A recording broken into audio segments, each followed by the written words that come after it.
Call to order the regular meeting of the Dickinson City Commission for Tuesday, September 3rd, 2024. Let the record show that all commissioners are present. We'll start this evening with the Pledge of Allegiance.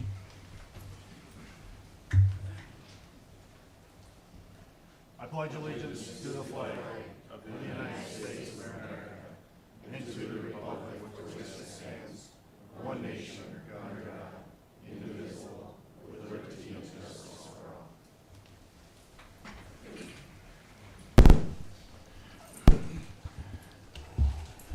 Thank you, everyone, for attending this evening. First item up this evening is the order of business. Mr. Dossinger, are there any changes to the order of business? Good evening, Mr. President, members of the Commission. There is no change to the order of business this evening. Thank you, Mr. Dossinger.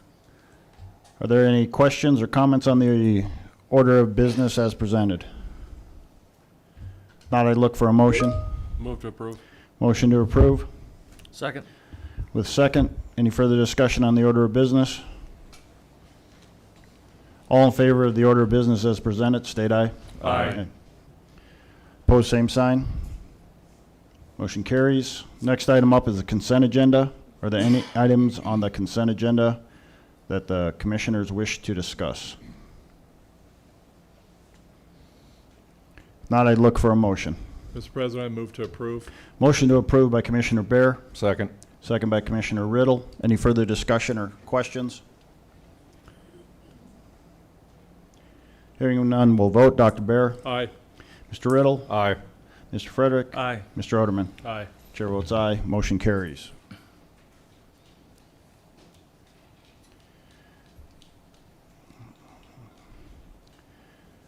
We'll move into administration and finance. First item this evening is our Class A liquor license transfer, and this will be presented by Mr.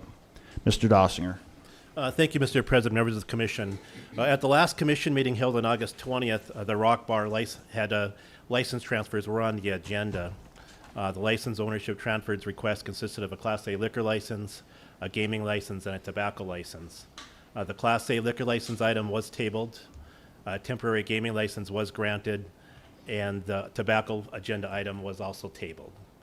Dickinson Youth Activities is a conglomerate, consists of the Dickinson Youth Activities, Dickinson Youth Activities Holding LLC, and Dickinson Youth Activities Operating Incorporated. Dickinson Youth Activities conglomerate does have local ownership, consists of a president, a vice president, treasurer, secretary, and 3 board members. Dickinson Youth Activities Operating is applying for the Class A limited liquor license. A background check was completed. City staff is looking for a decision from the Commission tonight on the Class A liquor license. Thank you, Mr. Dossinger. Commissioners, any questions for Mr. Dossinger or the DYA operations, DYC?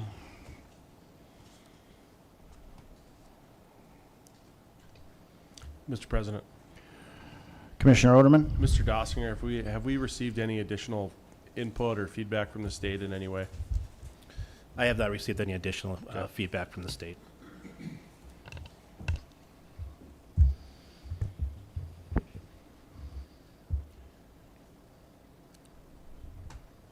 I guess I'll reiterate my points from 2 weeks ago. I'm concerned the precedent that this sets in terms of I'm not worried about Dickinson Youth Activities. I'm worried about a charity from another part of the state coming in and basically raiding our gaming in the city of Dickinson, North Dakota, to send it to Grand Forks or Minot or Fargo. We are not able, due to a change in Century Code, to deny a gaming license based on where the funds are going. The legislature took that ability away from us 2 years ago. And without a change to Century Code to return that power to the local municipality, I have a hard time approving this transfer to a charity. Because it opens up a can of worms to allow charities from across the state to come in and buy up our bars. We have another one that's for sale in Dickinson right now. There's no guarantee that we have a local buyer for that. It's been my understanding it's in the works It's of a under local. contract. Under contract for a local buyer. Okay. That being said, a Fargo or Grand Forks based charity could come flying in to buy a bar that goes up for sale and funnel the charitable dollars to the other side of the state or to some other part of the state instead of it staying here locally in Dickinson.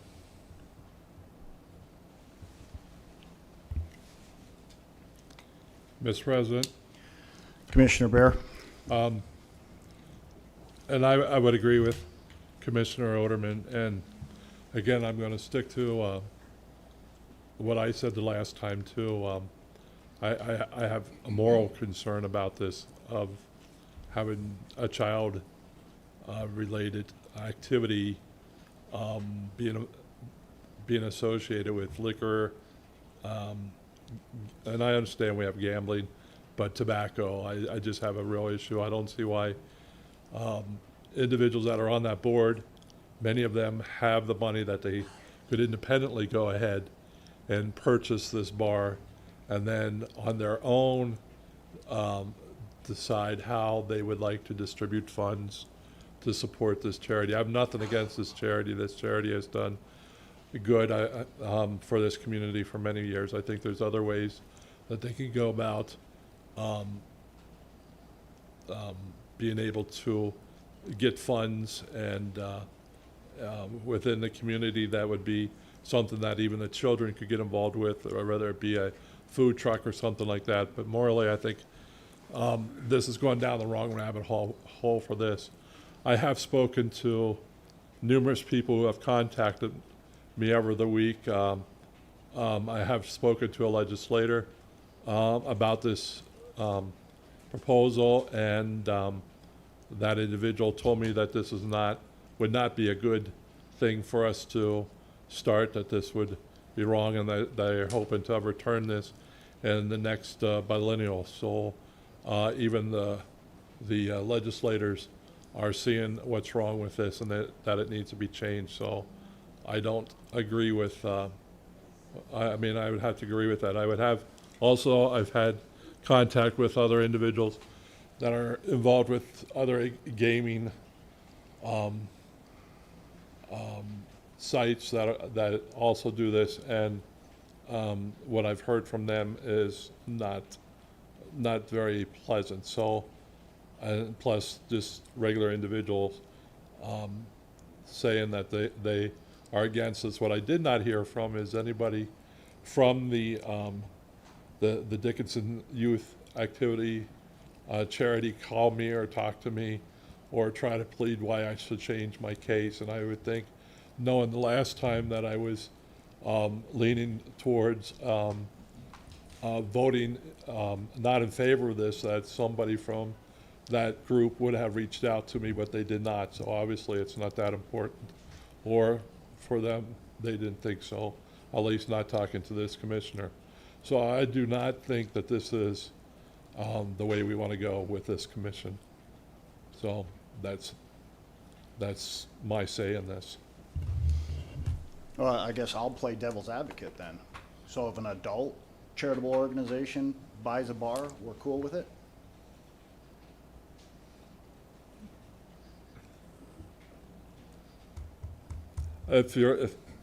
Well, I would say if it's an adult charitable organization, then they would be the ones. It's an adult; they're not doing anything wrong. But again, what would you say to? What are we saying to our children in this one? Well, So I would be more open to adult versus children.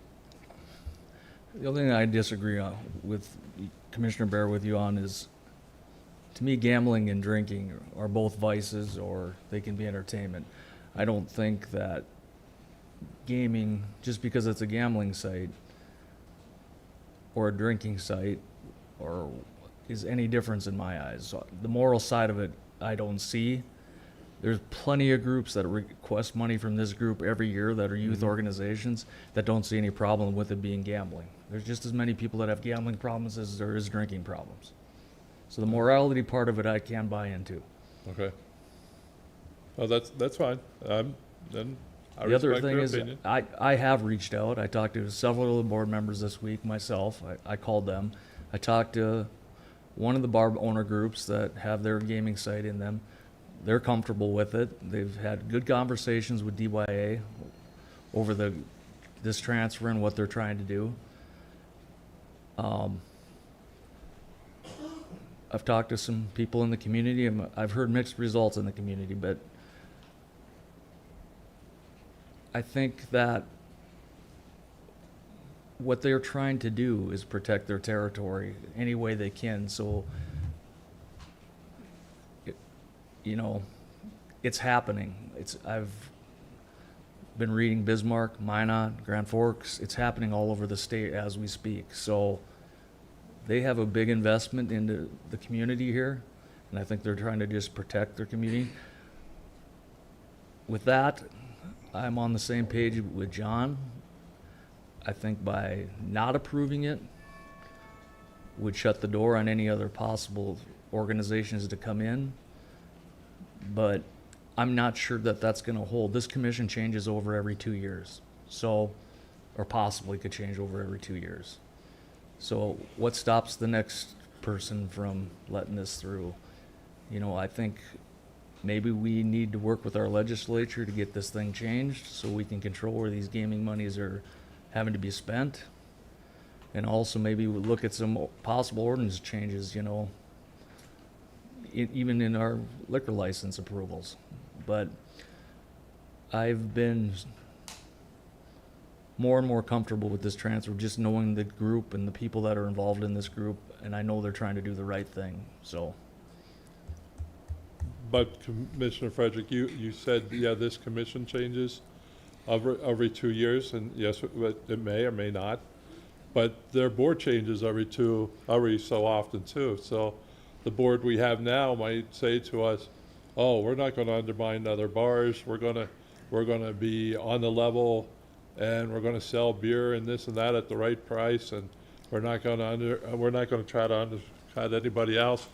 Well, we might get another board that turns around and says, well, we didn't make that decision. We didn't make that agreement with the commission, so we can do whatever we want. So then all of a sudden, we have one bar getting all the sales and taken away from all the other bars. So there's like an honor system, and what they tell us here, when they walk out that door, they can do whatever because all they have to do is get the agreement from us. So I'm just saying, I'm not saying that there's anybody crooked or anything like that right now, but it doesn't mean in the future there can't be. The fraternal organizations change their boards continuously too. Absolutely. The Eagles, the Elks, St. Anthony's, they change their board continuously. They don't undermine. It's actually annually in those Yeah. fraternal organizations. And it's a very competitive market. And, they're not going to try to run each other out. So. Commissioner Riddle, you have? Yeah, I've been quiet on the whole thing. So the first time around, morally, I agree with Dr. Bear. But all morals aside, because as a commissioner, I don't know if I can let my morals overrule what we're supposed to do up here. As most know, I am a pastor as well. So again, morals is a huge, huge, huge thing. But again, they're gaming already. So I mean, morals at that point, they kind of cancel each other out. And I understand there's gambling addiction, there's alcoholism. They're both addictions. There's drug addiction, there's pornography addiction, there is work addiction. I mean, you name it, there can be food addiction, there can be addiction for everything. But again, morally, if I'm going to sit up here and use my morals for a decision, I don't feel it's the right thing to be doing. I also see the point of outsiders coming in. I'm going to hope and pray that legislator steps in on that and doesn't allow that to happen. Right now, I don't know. I don't know. There's lots of things running through my mind yet, and both good, both bad, both right in the middle. So I can agree with everybody up here, but I can disagree with everybody up here as well. So,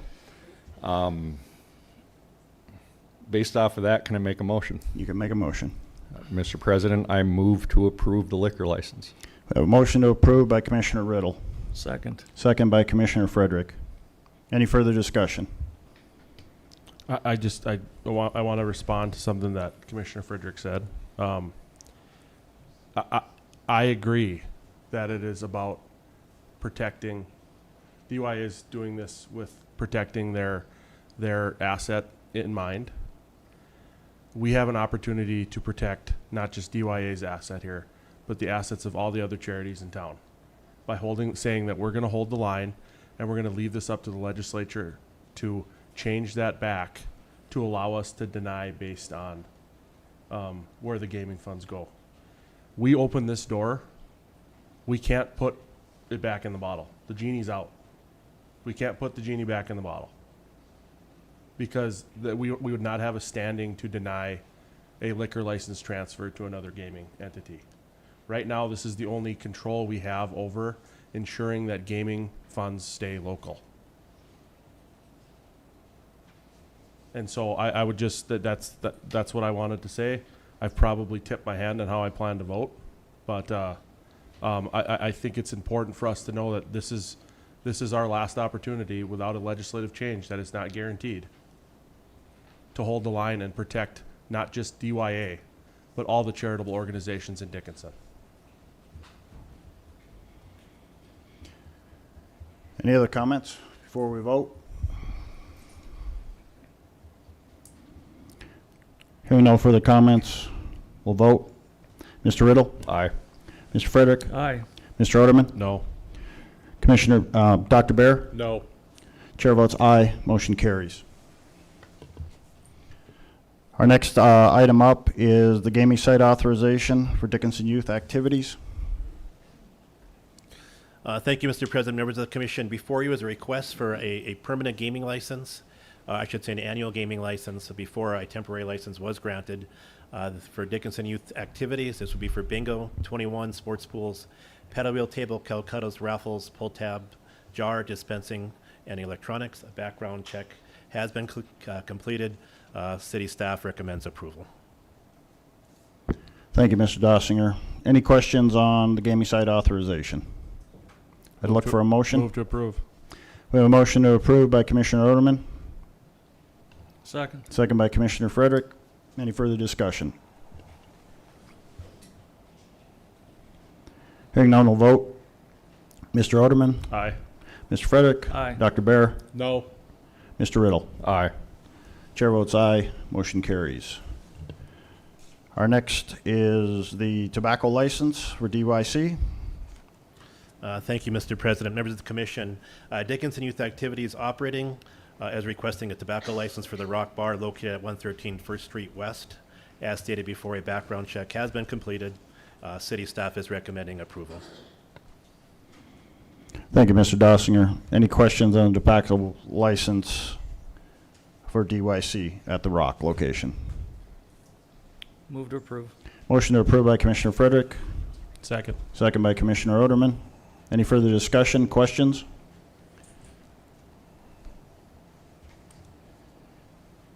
Hearing none, we'll vote. Mr. Frederick. Aye. Mr. Oderman. Aye. Dr. Bear. No. Mr. Riddle. Aye. Chair votes aye, motion carries. Mr. Dossinger, we have a thank you note. Thank you, Mr. President, members of the commission. We did receive a thank you note from Vision West. Thank you note reads as follows. Thank you so much for the city's generous sponsorship of the 4th Annual Behavioral Health Summit.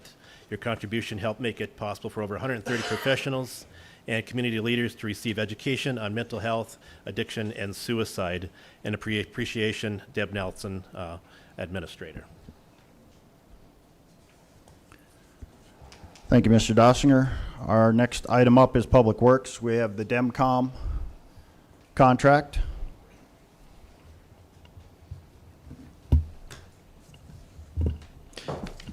Good evening, President Decker and Commissioners. Before you tonight to present a recycling services agreement with DEMCON Material Recovery Facility out of Shakopee, Minnesota. It's the company that we've been using for all of our single stream recycling that we've been shipping there since we started the program in 2018. This agreement's between the City of Dickinson and Demcon Material Recoveries to provide processing, baling, and marketing services of our recycling materials delivered to their site. This will be a new agreement for a period of 3 years, utilizing the exact same language as our previous contracts, with the exception of they will not receive any baled materials for processing unless we have a equipment failure on our end or something to that nature, in which we would discuss it with them before shipping. The contract rate has increased to $80 per ton for the first year, starting October 1st of 2024, with an additional $3 per ton increase for each year thereafter. This contract can auto-renew with that 3-year per ton increase for as many years as we would like. This contract does include an 80% revenue share, which I've spoke about many times. What that is they basically pay us back 80% of market value for what our materials are that we're sending. So they sort the materials by percent, and then whatever the current market value is, they give us 80% in return. In history, it's generally covered the cost for the material tipping charges, but the transportation is still an expense to the city. And the agreement has been reviewed by city staff and Attorney Wenko, and it is our recommendation to approve it. It's our recommendation to approve the agreement with Demcon Material Recovery, LLC. Thank you, Mr. Prouse. Any questions for Mr. Prouse on the Demcom contract?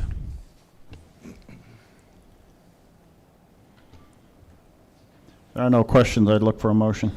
Mr. President, I move to approve. We have a motion to approve by Commissioner Baer, Second. second by Commissioner Riddle. Any further discussion? Hearing none, we'll vote. Dr. Baer? Aye. Mr. Riddle? Aye. Mr. Frederick? Aye. Mr. Oderman? Aye. Chair votes aye. Motion carries. Thank you. Thank you, Mr. Prouse. Our next item up is we have job descriptions. This will be presented by Chief Presnell. Thank you, President Decker and Commissioners. I'm before you tonight to present 3 job descriptions for our EMS division. The first one I'll start with is firefighter paramedic. The firefighter paramedic is responsible for delivering advanced emergency medical care as a paramedic and performing firefighting duties when required. Some of the requirements for this is obviously going to be a paramedic license. We would prefer an associate's degree, but a lot of the paramedic programs are certificates, so we will accept a paramedic certificate. And then they do have 1 year to obtain all of their fire certifications, Firefighter 1, hazmat operations, and then some other certifications that we do internally. And with that, I can answer any questions about the firefighter paramedic. Thank you, Chief Presnell. Any questions for Chief Presnell on the firefighter paramedic position?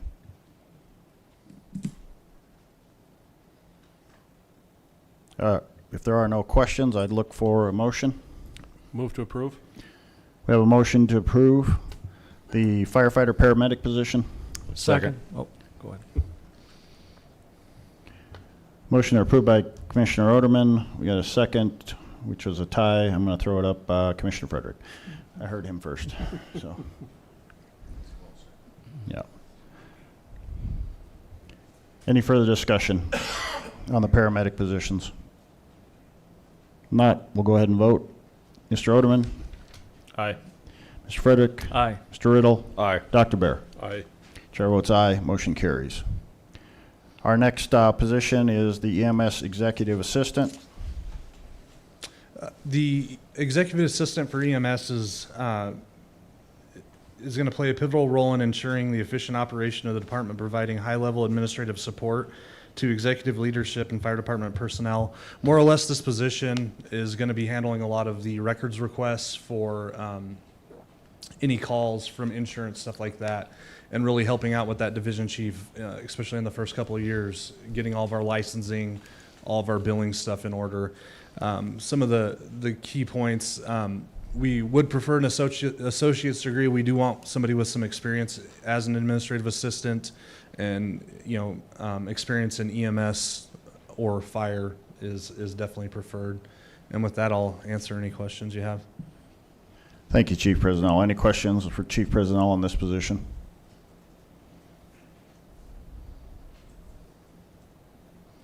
Now I look for a motion. Mr. President, I move to approve. Motion to approve by Commissioner Bear, Second. second by Commissioner Riddle. Any further questions? Hearing none, we'll vote. Dr. Bear? Aye. Mr. Riddle? Aye. Mr. Frederick? Aye. Mr. Oderman? Aye. Chair votes aye. Motion carries. And Chief, your last job description is the EMS educator. That is correct. The EMS educator is going to be responsible for planning, developing, and delivering comprehensive emergency medical services training programs for fire department personnel. This position is going to ensure that all EMS training meets state and national standards and keep personnel updated on pre-hospital emergency care, latest practices, protocols, and technologies. Some of the highlights of this position: we are looking for somebody with an associate's degree, a minimum of 2 years experience as an EMS instructor, EMS instructor certification with the state, and then again, all positions will require, with the exception of that executive assistant, will require firefighter 1 certification within 1 year of hire. And then with that, I will answer any questions you have on that job description. Thank you, Chief. Any questions on the EMS educator position? There are no questions. I'd look for a motion. Move to approve. Motion to approve by Commissioner Oderman, Second. second by Commissioner Frederick. Any further discussion? Hearing none, we'll vote. Mr. Oderman, Aye. Mr. Frederick, Aye. Dr. Bear, Aye. Mr. Riddle. Aye. Chair votes aye. Motion carries. Just for the general public, before we introduce our EMS division chief, the Dickinson Ambulance Service, we are presently in negotiations with Dickinson and finalizing taking over the duties of the Dickinson Ambulance Service. Dickinson Ambulance was not owned by the city of Dickinson. So we will be only the second city-run EMS service in the state. So that's why these positions are being approved for assuming that duties next year sometime.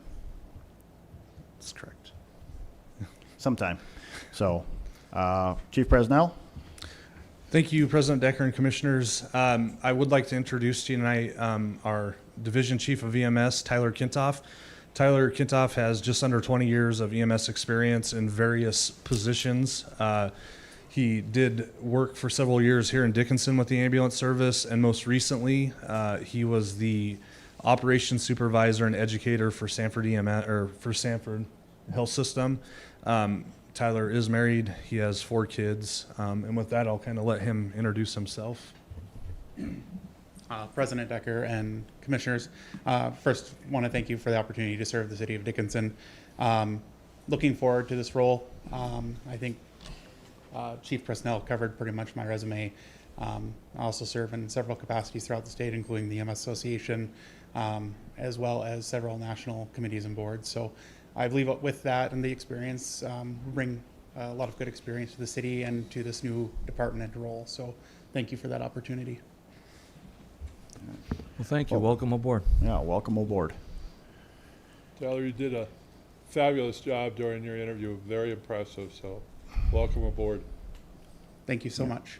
Look forward to everything you presented to us, to Dr. Barron and I. So some exciting things coming down the, service-wise for the city of Dickinson in that. So, like Dr. Bear said, we're looking forward to you being on staff. So, Perfect. Thank you so much. Thank you, Commissioners. Okay, it is 5 o'clock. We will move to the public hearing and comments. The first item this evening is United Way funding request for environmental study. And this was a change. This is supposed to be presented by an individual, but this will be presented instead by Mr. Dossinger. Thank you, Mr. President, members of the commission. Mr. Joe Grulke, President of the United Way Board, is unable to be here this evening. As you all know, the United Way is in the early stages of looking at opening a homeless shelter. They are requesting help from the city for funds to conduct an environmental study of the Dickinson Inn. The Dickinson Inn is located at 637 12th Street West. The amount requested is $10,000. This study is expected to take approximately 6 months to complete. If all goes well with the results of the study, they are looking at purchasing the hotel and moving forward on the next step in establishing a homeless shelter in our community. City staff is looking for a decision from the commission on the funding request. Thank you, Mr. Dossinger. Did they give it a detail of what the study's gonna look at, or? I do not have that information made available to me. I mean, my only question on is, what if it doesn't pass? If it doesn't pass, I think it's back to, I mean, there are a couple options in town. So what necessitated the need for this study was in cooperation with United Way, CHI Dickinson, and City Dickinson, we applied for a grant through the state of North Dakota. It's $1 million grant for acquisition and renovation of a property. And the preferred properties are hotel motels for renovation, for reuse of spaces that are maybe underutilized in communities. And we were selected as the recipient of those funds, but they aren't unlocked without an environmental study of the site that is identified as a potential site. And so this is that first step to be able to, if it passes the environmental study, and my understanding is it doesn't necessarily have to like pass with flying colors, but if things are identified that need to be mitigated, this is just to ensure that those are known about before purchase of the property and before renovation I activities would imagine they're begin. looking at mold and. Mold, asbestos, Asbestos. all lead paint, things like that.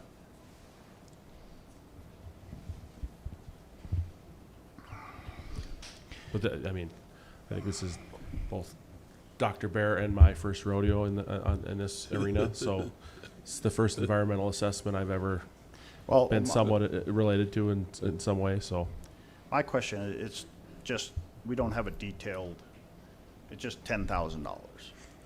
It's pretty nicely rounded, you know? yeah, Is it gonna be more, less? Is I- United Way picking up any of this? so- Sanford? So CHI does have $5,000 that is earmarked for this environmental assessment to help pay for it, as a result of a grant that CHI received last year. Those are carryover funds from the year before. And so I think the appropriate motion would probably up to $10,000, because the CHI funds will be expended before any funds from the city. And then I guess my second question would be, does this location meet the screening requirements that we had approved for planning and zoning? So we did have I mean, Mr. Josh, if you would have any feedback on that, but we did have like a kind of a pre-development meeting with city staff a couple weeks ago, maybe a month ago. I think this environmental assessment will help answer a lot of those questions.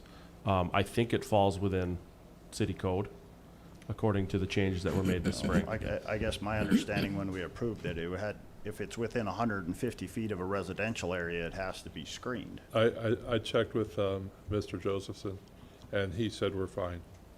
Well, He checked into all the current regulations, and he said it's actually within another residential facility. And he said the site meets all the codes to where we were before, so we're good. He said we're good to go. What about on the building code side? Is the code analysis gonna be required, do you know? Do we have somebody from planning and zoning here, That'd be building and codes. or building codes? Well, Blaine's here, but he might Blaine's not here, know. but- I mean, Leonard was in on the conversation. There was another option that was on the table, and he said that this one is a better fit for what we're looking to do. So, As far as the environmental, I get that. On the building and code side, though, you would have ADA compliance, you would have fire compliance. mhm. I mean, is that gonna be required? Josh, do you know that, or? That would have to be part of a building permit application. to look at any specific criteria or other expectations and those kind of things. And I guess I may be putting the cart before the horse here, but I just the questions that I'm getting asked by the community, and I was inundated with this way more than I was with Dickinson Youth Charities, I can tell you that, over the weekend. And a lot of the individuals sitting here are concerned about this, a lot. And I personally, my concern is that somehow the city of Dickinson is going to get involved in this. And I do not, and this is my personal opinion, I do not want us involved. The city does not need to run a homeless shelter, ever. I saw what happened in Bismarck. Yep. It was a goat rope, you know, and they dumped a ton of money into something that failed, ultimately failed, because they could not get people to comply. And I guess I'm just very apprehensive about putting any money into something. I mean, if it's, you know, to use a term earlier, if it's so important, again, if it's so important, I feel that somebody, I know Dr. Bear can't represent the United Way, but I feel that if it was so important to United Way, somebody would have showed up tonight from United Way. Yeah. Well, and I will say, the Bismarck shelter, Did show up who was a former employee, Well, and I am for this. well, there'll be a public comment section, so. so the Bismarck shelter that you talk about, I think that they did definitely have some growing pains. The nice thing is United Way is operating their shelter now, and it's much more successful. It's I think they've got a better model there than the initial shelter that they had here. I think it was 2 or 3 years ago that they opened that one up. They have a shelter that's working now, that's been successful. I mean, I understand your concerns. But theirs is not next to a residential area. But the United Way does run the homeless shelter down off of 12th Street in Bismarck. They've been very successful. There is residential all around that facility. So it's moved since the original location? Yes. Okay.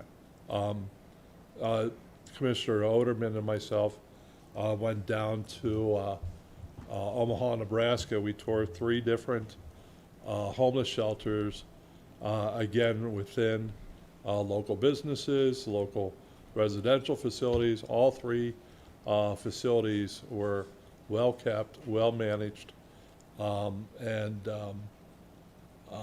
did not report having any problems. In fact, they were being seen as an asset to the community. My goal as the director of the United Way would be to model those three, and even our United Way shelter down in Bismarck, because they are doing so well, and they are an asset to the community. Whether we want to believe it or not, there is homeless individuals in this city, and it is increasing on a daily basis. And I will bring this up at the end when I am able to, during the commissioner's minute. I have questions, but they are here. We can't be like ostriches and stick our head in the sand and say, well, we don't see them. They're there. So if we run it with the case we're going to have case management on site all day long. It's going to be having security 24 hours a day. It's not just going to be a hangout place for a bunch of drunk and a bunch of individuals who are high on drugs. Now, one thing you had said about there's not a representative from the United Way here.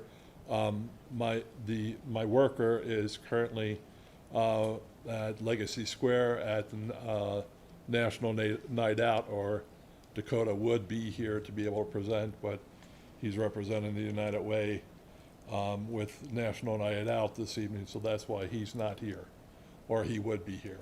And unfortunately, Joe had a family situation at the last minute, and he had to withdraw. So sometimes circumstances come up. So then, but I have further questions. You just said there, to me, there's going to be a lot of staff. We do plan on staffing it, yes. Okay, where do those funds come from? We have a $650,000 grant from, it's a 3-year grant from this, the Common Spirit Health Mission and Ministry Fund. That is for operations of the shelter. And then after that? We'll have to cross that bridge when we come to it, but we're already talking about how do we make that sustainable. But that's a nice 3-year head start to get us to that point. There's a lot of other grant funds that are out there for operations of shelters like this, and I think it's important to note that homeless shelter is used as kind of a catch-all, and I think we all have certain things to come to mind when we think about a homeless shelter. That it's a place where like Dr. Bear said, you have people that are experiencing addiction and they're wandering around, and it's not safe. If you talk to the neighbors of these locations down in Omaha, they would talk about how it actually has become a bit of a economic revitalization for that area, because that site that they renovated was previously that type of situation where it was a kind of an overnight, pay as you go type of hotel motel type of situation, and you didn't have the case management on site. I think that's a big piece of this, is that you have the engaged case management that is not aggressive, but assertively engaging with these people in a way that is positive for them. I think we had a great success story, but not just one success story, but several this last February, when United Way and Southwest District Health set up the emergency shelter that we did up at Southwest District Health. And I always get these numbers wrong, Dr. Bear, but we housed, it was like 11 or 12 people, or Yes. up 13, and We we got 11 of them jobs. And so these are people that are gainfully employed now. They have full-time jobs. One of them, I believe, just actually put down a down payment on a house and is buying a house. And so these are people that right now, they don't have a place to go in Dickinson. We had a gentleman a couple years ago that at the old City Hall talked about how we have great services in Dickinson. The one thing we don't have is a shelter. And this gives us a location for those services that we have. We have people that work really hard. One of the reasons that you don't see the homeless problem in Dickinson, if you're not looking for it, is the people that work with these individuals and this population in Dickinson work very hard to make sure that they are cared for. And so that gentleman said, we need a place for those services to wrap around. And I think that the people that work in that area, in that arena of helping these people out, that's a big part of what they do, is provide those services. But right now, those wraparound services don't have a location for which they can wrap around. And so this would present that opportunity for the people that really need it in our community. Have either organization, have they looked at possibly like building a site? I think that'd be cost prohibitive compared to what we've got here. Yeah, I mean, at one point, like we had a different organization built on county land. Sure. And to me, that would be a great location, is adjacent to that, to have something like that, so you almost have coexisting type services. Yeah, I just think, like I said, that's going to be cost prohibitive. We are trying to do this in an affordable manner, and we might run into issues with that grant, with building instead of acquiring. Okay. So, Any other comments or questions? We go to the public hearing. Mr. President, I do have a quick question. Just for clarification purposes on the timing of all of this. So I guess the question for you, Mr. Oderman, is I presume that the sale of this property is contingent upon the environmental study and various other sorts of things. Correct. Okay. Yeah, I mean, like, we you can't move forward with any, we don't unlock the money until this environmental study is completed. And so for the purposes of what we're looking at here today, it's just the request for the funding for the environmental study, because obviously you will have to go through all of the other hoops regarding the special use permit application process and so forth. So just so that we're clear, not only to the public, but this is not a request to permit that site, because there's a whole nother list of things that have to happen there. So I just want to make sure that we're not putting the cart before the horse in that discussion. Correct, and I appreciate that, because there's no reason to go through that until this environmental assessment is done, because if it doesn't pass the environmental assessment, we can't purchase the property, so. And just so it's clear, the United Way would be the owner-operator of the site. The city is not gonna be the owner or the operator of this. The city was just in cooperation with Common Spirit and United Way, the entity that applied for the grant. Just one more add to that. Is your purchase agreement is also contingent on approval, city Yeah, approval? we don't have a purchase agreement right now, Oh. because there's no, we can't enter into that agreement until we have because we don't have the funds until the environmental Well, assessment Okay.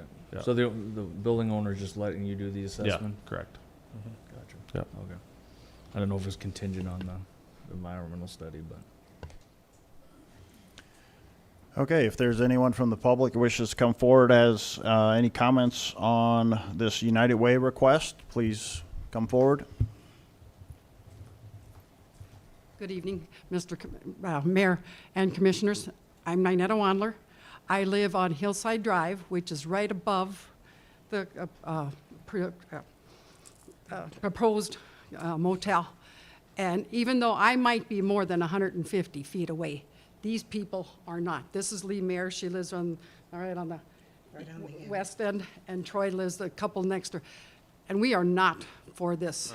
It's got to be, I mean, there's a few of us that are definitely 150 feet. So I don't believe there's that 150 feet. And there's a bar across the street. No, this is just not a good situation at all. I work next door. I live up there. I'm just not for it at all. You guys want to add to that, or whatever? No, that's exactly what I was thinking. Yeah, it's, I mean, it's, do I think could use a homeless shelter? Probably, but on a much smaller scale. This is too big, and I think you're just inviting a lot of people there. That's my opinion. What is that hotel, probably 30 rooms? I don't think we need anything. 60. 60 rooms? Yeah, Yeah, I don't think we need anything that big. yeah.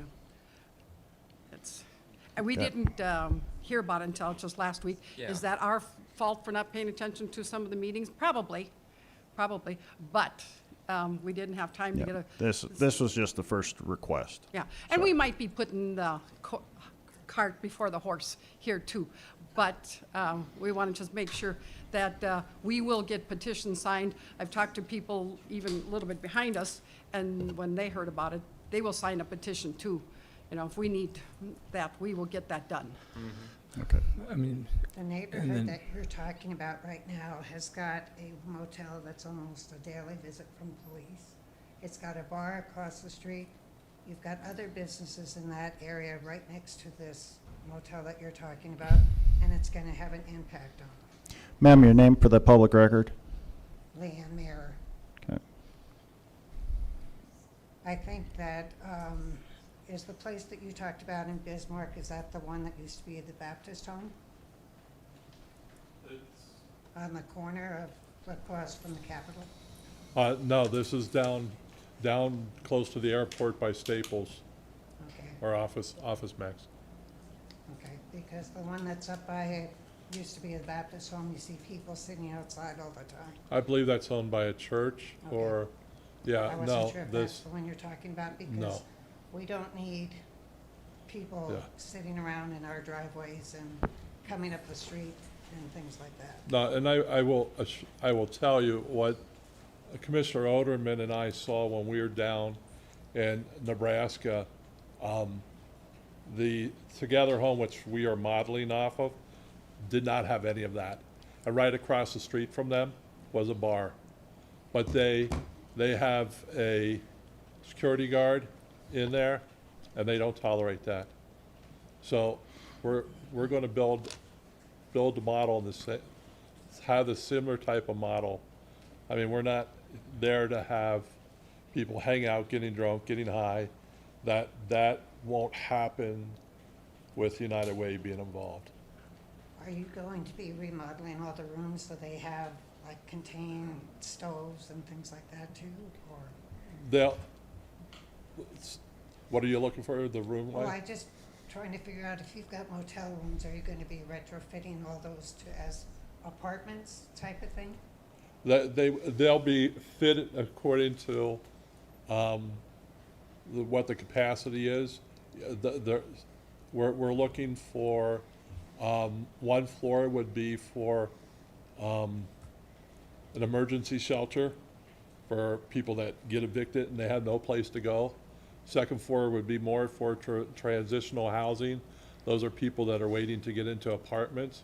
And the third floor would be more for individuals who need case management that are not able to get into a group home because they just don't fit that criteria. But right now they're living with mom and dad because they need to have somebody to help them or take care of their medications. So the third floor will be probably more apartment-like, whereas in between will be less likely apartment-like, and then the emergency shelter, it'll be just that. It will be so many beds for people to have a place to stay till we can get them services that they need. So, I mean, it will, not only will the United Way be involved, but we will have all other services in this community being involved to help Badlands, F5, the Homeless Coalition, the Salvation Army, all of those other organizations will be involved to make sure, Center for Independent Living, that these the guests that are staying there, get the services so that we can get them out into the community so that they can be proactive people working in this community. And I can assure you, what Commissioner Oderman and I saw down in Nebraska, there was bars, restaurants all around these places. And on the outside, two of them, you could not even tell they were shelters. They were that clean. And to answer your question a little bit more directly in regards to like kitchenettes and stuff like that, at this time the plan isn't for that, because then you do get into some more serious code considerations if you're putting vents and things like that in there. So as of right now, it's just basically like an efficiency apartment without a kitchenette type of thing in there. Maybe like a microwave, and that's it. So, yeah. But you also say you're okay for 3 years. What happens in 3 years? I mean, at this point, I don't plan on moving. Sure. Yeah. And if I decide that I want to move in that time, what does that do to my property values? That's a fair question. I mean, Yeah. and so like I think that really is a fair question, Mrs. Wadler, and I would hope that that Dr. Bear and the staff that he hires manages this in such a way that, I mean, it's the one that we saw in Omaha is very similar into what you're describing and what I'm familiar with in that neighborhood, where you've got the other hotel across the street, you've got a bar across the street, you've got a restaurant right next door, a very similar layout to what we saw down there. And it was actually like I said, and this, I know this is probably going to be hard for you guys to swallow because it's fresh and new to you guys, but like the people we talked to down there, it was kind of a little bit of an economic boom for them, because those areas that were kind of seen as a recurring visitation place for police and things like that stopped because of the case management and because of the the oversight that they had on these individuals in order to give them the services that they needed and things like that. And so right now that's not in existence, and maybe bringing that type of process online would improve what you guys are seeing right now. I think it will, but I get what you're saying. Well, and the other thing is, the shortage of staff around here, how do you, I mean, and nobody can answer that, I know. Yeah. You know, that's a big concern. Do you have, gonna have the proper staff? The bar across the street, I haven't been in there for years, but, do they have somebody policing that so nobody goes in and out all the time? Like you said, down in Omaha, they do, they've got somebody there. Oh, well, that I mean, won't- they don't police Well, where the or- people go, but like, for example, the model that there is down in Omaha is, that you have your space and you are you're the individual that's allowed in your space. You're not allowed to bring your friends in and things like that. If you have family members that are on your reservation or whatever we want to call it, they can stay with you, but it's not a situation where you can bring your friends in. You're going to be partying all hours of the night and things like that. There is a curfew on when you have to be home, things like that. I mean, just because we are approaching it from a housing first model does not mean that like there aren't rules. And so like the shelter will have rules and they'll be expected to follow that in order to stay there. So. Well, we're opposed. Okay. All right, thank you. Hello, thank you for your time this evening. My name is Sarah Moe, and I am a former employee of the United Way of Dickinson. I firsthand saw the implications of homelessness here in our community. We have a responsibility to take care of the homeless citizens in our own community. We have a county jail on Museum Drive. Men are released every day that have nothing. Our organizations are going bankrupt. Our organizations don't always have enough money to give bus passes to these men. We cannot sit by and ignore the fact of this problem anymore. The problem, as some have stated, is a lack of regulations in the bigger cities. We cannot look at the bigger cities for what will happen in Dickinson. You need to look at smaller communities that have been effective and what they have done.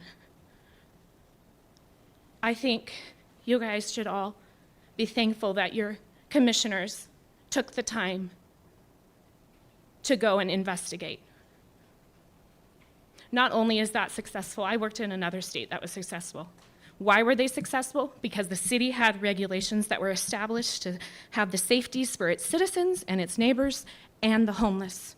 Because the homeless have rights, they are individuals, and they are gifts from God. They are human beings. If I look at every one of you, each one of you has probably made a mistake in your life. How can we sit here and act like we're better than another? All it takes is one time. With the rates going up on our home mortgages and rents, those people could be homeless in an instant. And if we don't solve the problem, who is? Homeless used to go to churches in town. We don't have that anymore. Our homeless commission has been fighting for years to get a homeless shelter here, but the city keeps saying no. It grieves me. I helped someone because I was in the right place at the right time. Last January, it was -20 out. He was released from prison. He had nothing. He didn't have a social security card. He didn't have a birth certificate. And it was only because I was there. If I wouldn't have been there and no one else would have been there, he would have been left alone. He messaged me 4 months later, thanking me and telling me that he would have been homeless if I wouldn't have stopped because there was no homeless shelter. DVRCC only accepts women and children. Hope's Landing accepts men, but they only have so much that they can do. Hope's Landing accepts women, but they have only so much they can do. We have men all the time that are homeless that have children. And the excuse is to go and send them off to another city? Be responsible for your own. Take care. The key to success is going to be the regulations and the ordinances you have in effect. You have to have ordinances that protect our citizens. The city I worked in another state, I'm not going to mention the state, But they had an ordinance that they were not allowed to go on public property. They were not allowed to loiter. They were not allowed to hang out in the parks. And what the police did is they would pick up the citizens and bring them to the day center and the homeless shelter. And if they chose not to be in the day center and the homeless shelter, they could get arrested.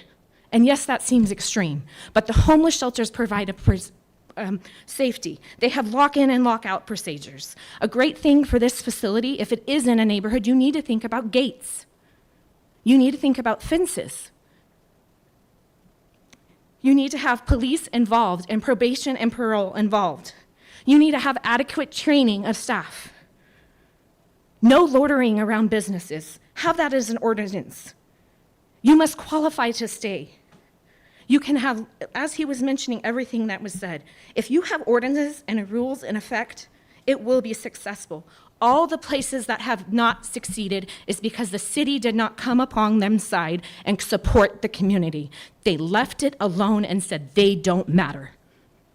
That is not okay. They matter. And give them a foot up, provide them case management like he's saying, John Odeman and Dr. Baer, and we will solve the problem in Dickinson.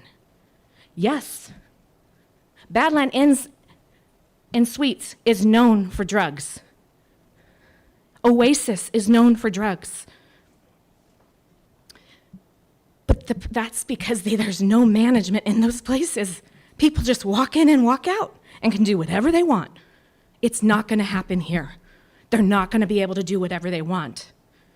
Security, and not only that, if you can get your staff trained adequately, they are going to help these people in ways they can't imagine. Just like John Odeman said about the homeless shelter, the temporary shelter out Southwestern District Health Unit. It was because they had people that cared and walked alongside them and fought for them and gave them the resources and didn't look at them and say, oh, you're nobody. You don't deserve help.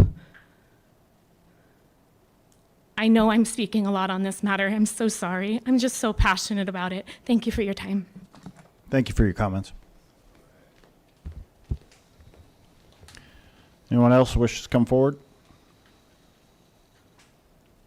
I'm Dennis Miller, a citizen, own a business in Dickinson. I know how expensive things are. My question is, how do you expect to build a building and buy a building and make these efficient apartments and get it all set up for $1.1 million? It ain't gonna happen. So the nice thing is that there's actually been significant renovation already done on that site, and so it's as close to turnkey as we're going to be able to find for a project like this. Okay. And there are potential for revenue. This isn't just like the emergency shelter. Yes, there is. We're gonna get a roof over their head. But once you get into that transitional or supportive housing, those floors, there is the opportunity to enter rental agreements with these folks. So that will help offset costs as well. But yeah, I mean, like I get what you're saying. I mean, it's expensive. Things are expensive, yes. And we're constantly looking at the budget, and I think we're in a place that we're comfortable with the budget in terms of what we have in terms of funding, if we're able to unlock it and things like that. But yeah, I hear what you're saying. I believe, like the other people said, we need to do something smaller scale, 30 rooms, okay? Because there's no way with 650,000. You said that you got that for 3 years for wages and stuff. Yeah. That will never cover everything you talked about for security, 24 hours a day. So the size question. On the cold, we do a point in time count. The state does every twice a year now. They do one in the winter and they do one in the summer now. They didn't do the summer one before, but I don't know this year's point in time during the winter off the top of my head. But 2 years ago, on the coldest night of the year in Dickinson, North Dakota, because I think a lot of people think that the homeless move in when the weather's nice and they move out when the weather gets bad. On the coldest night of the year, we needed to house 22 people. And so 22 people were looking for housing on one day. So that means that, you know, the next day, if you house those 22 people, are there another 5, another 10 that need housing? That 30 fills up pretty quick. Yes. Yeah. But what I see, like Scott had mentioned, we don't want a city-run homeless shelter. And I see it might not be this year, next year, year after. It will be either city-funded or city-run. It's just how it works. Well, actually, sir, we have been looking into what grants are available for homeless shelters.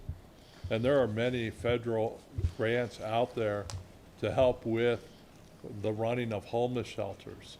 So we will be able to tap into those federal grants to help get this, to sustain this shelter.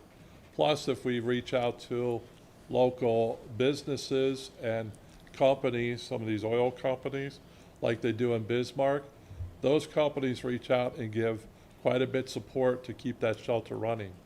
So I'm pretty optimistic that once we get this started, that we're going to be able to keep it going. Is this going to be meant for U.S. citizens or just anyone that shows up? Is another thought of mine. So, That's, you know, is it going to become illegal alien housing? Or whatever you want to call it. And that's what I foresee happening. Because we know they're all over.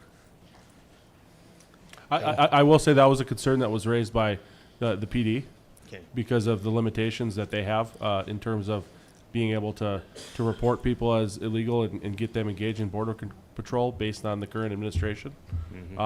But I mean, That can fill up so quick. Yeah, I hear you. And then we defeat the whole purpose of doing any of this.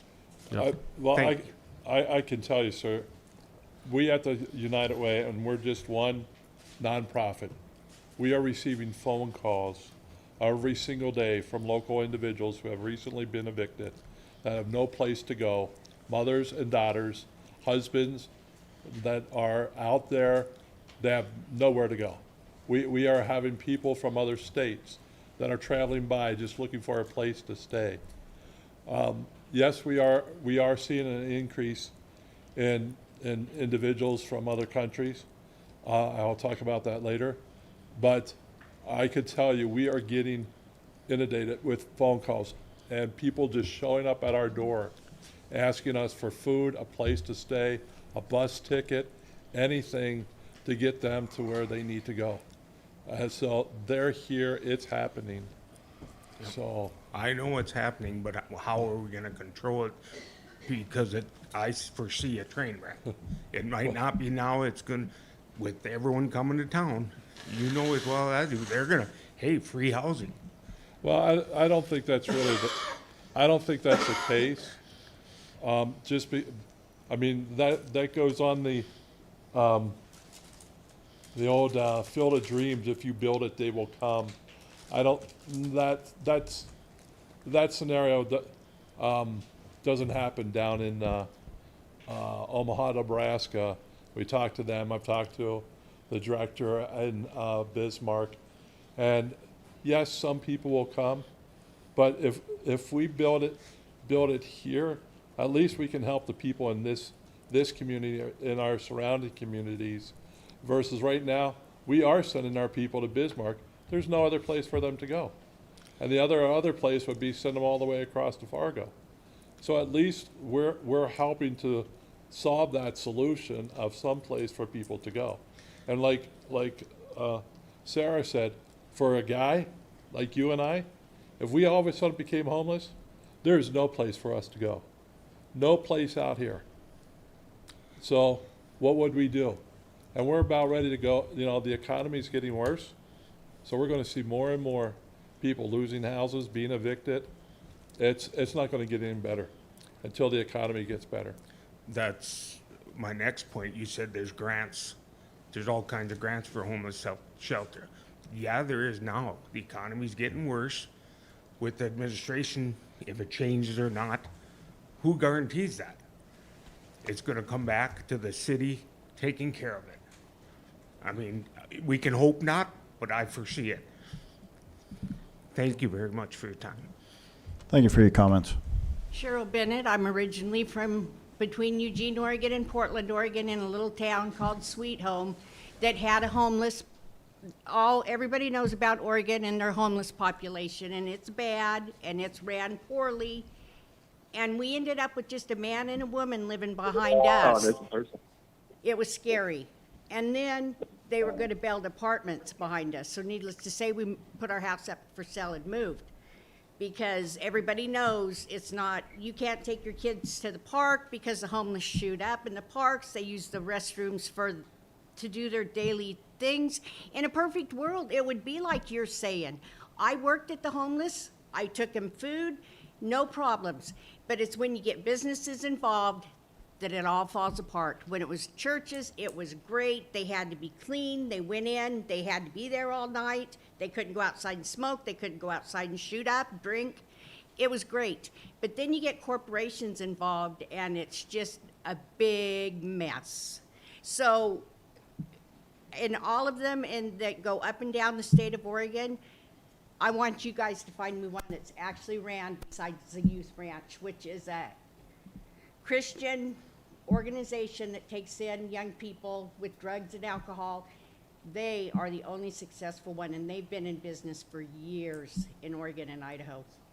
But you find me another one in the state of Oregon that hasn't had drug and alcohol problems. They have bad stuff going on in all of those, and you guys don't mislead your people.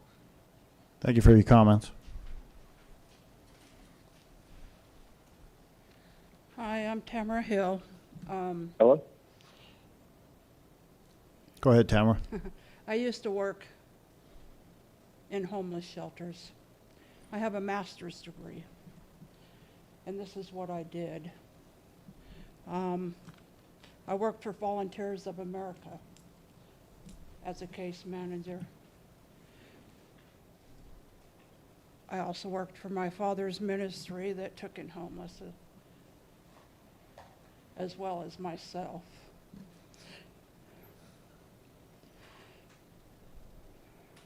I did a study of fathers that had children that were homeless.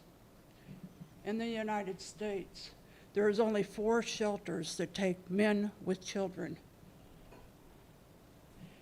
We have services for women with children. We have services for families catering to women, but men and children, specifically rooms for them, we don't have. The other thing is our elderly are raising grandchildren, and they're finding themselves homeless because Section 8, housing authorities, their apartments aren't big enough to raise their grandkids in. So they end up on the street with no place to go. Pensions, Social Security pensions ain't enough to cover anything anymore. Also, you know, I've been helping a gentleman. He got kicked out in May from his nephew's house. His nephew's on drugs. The man has onset dementia. He was homeless. I took him in, and I just now have been able to get him housing.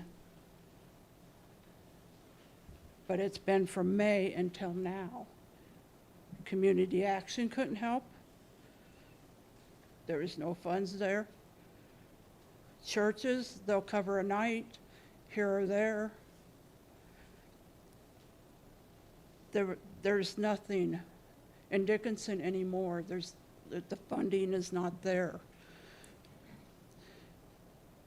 There was another family of 3 that was homeless, not of their own means. They were promised jobs when they got here.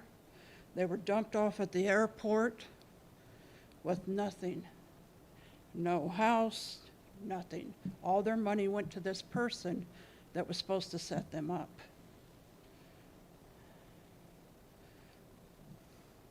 There's homelessness in our communities.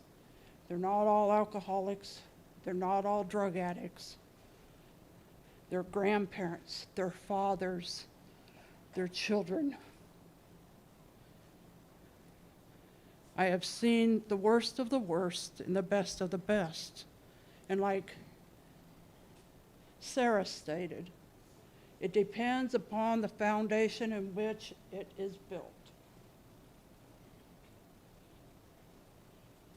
Biblical principles go the same thing with worldly out here. If the foundation is strong, it will be not a detriment to our society, but be a benefit. We got oil rig guys that are coming in here from out of state. They lose their job, they end up homeless.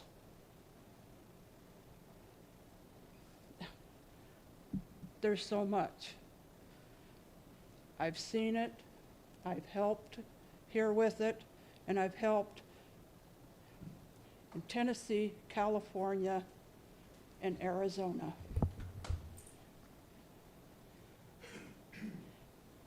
I believe that this thing can work here.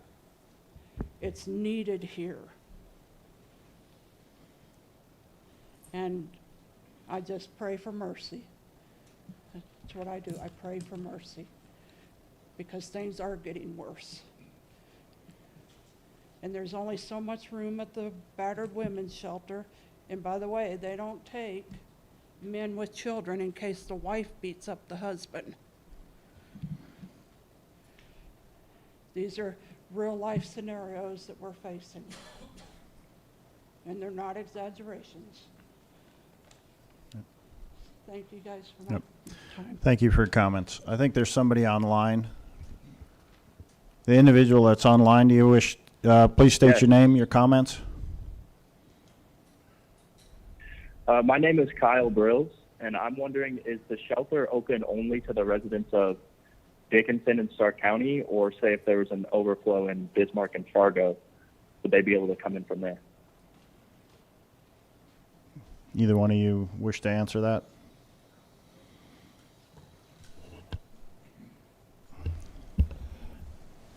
Of course, none of us have the crystal ball as to where people are coming from. I mean, the idea is to try for we're trying to first try to take care of people who are out here out west.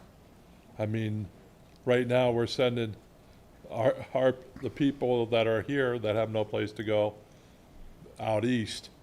And hopefully if we are able to take care of our own individuals, not only in Stark County, but Dunn County and Golden Valley and Hediner and all the counties around here. If we could take care of our own people, that they don't have to go anywhere, it would definitely allow more rooms in that for their own people to keep their people in Bismarck or in Fargo. So, I mean, again, I don't have a crystal ball as to where people are coming. Homeless is homeless, and people are looking for a place to have shelter and lay their head at night and know they're safe. I mean, so our job is to help these individuals so that they can have those basic needs as all of us are looking for. So if we could do that and help a fellow human being out, then that's what we're going to do. Mr. Bose, does that answer your question? Okay, so just to be clear,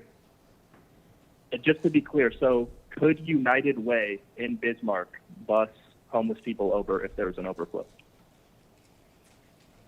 Would the United bus people here? Yeah, I mean, I guess I don't know the answer to that question. I don't think Dr. Bear knows the answer to that question either.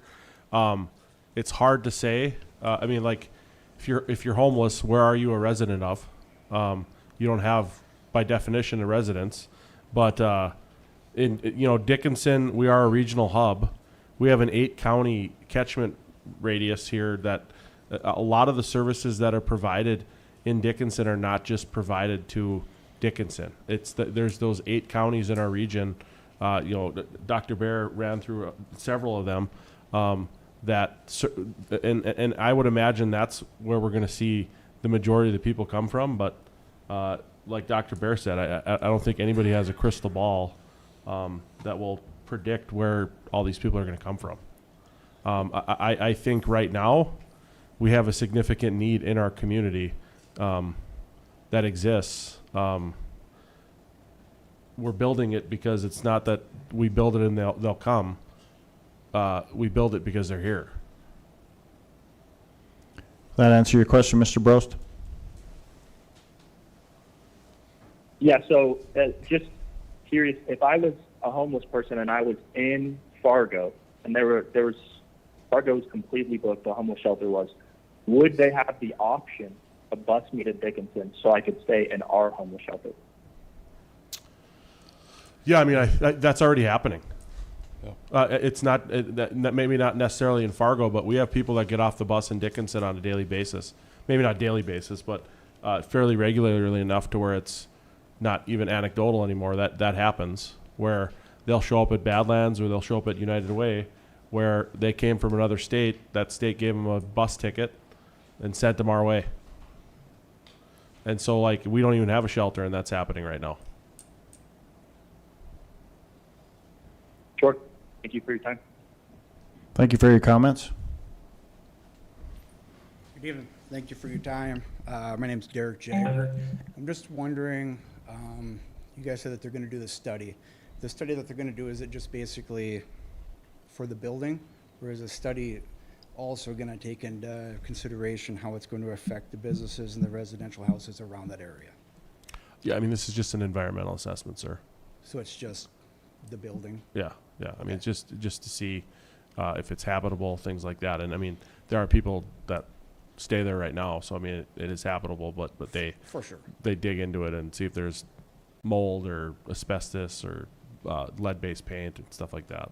Yeah, I'm definitely not opposed to the idea of a homeless shelter. The other thing is you guys said that there was a grant that you guys could chip into and use for the first 3 years. I know a little bit about federal grant money. There's no guarantee with federal grant money. So I don't want you guys to say there is, because it kind of sounds like you guys are leading us to water when there might not be. There's no guarantee to federal grant money. You have to qualify for certain things in order to get certain grant money. Yep. So there's no guarantee that money's going to be there. No, And there's only so much. I don't think I said guarantee it, but I said there are federal grants out there that we could. I know, but that's that what we you could keep apply going for. to. You keep going to this federal grant money, but there's no guarantee you're ever going to get federal grant money. So in 3 years, if you guys do not follow underneath these certain criteria and you don't get that, who's going to fund it? Well, you kind of said you understand grants. Maybe you could come on board and help us fill out for grants. We would love to have you. You wouldn't touch that with a 10-foot pole. I'm too busy for that. I'm just saying. I'm just saying. I mean, the well could dry up in 3 years.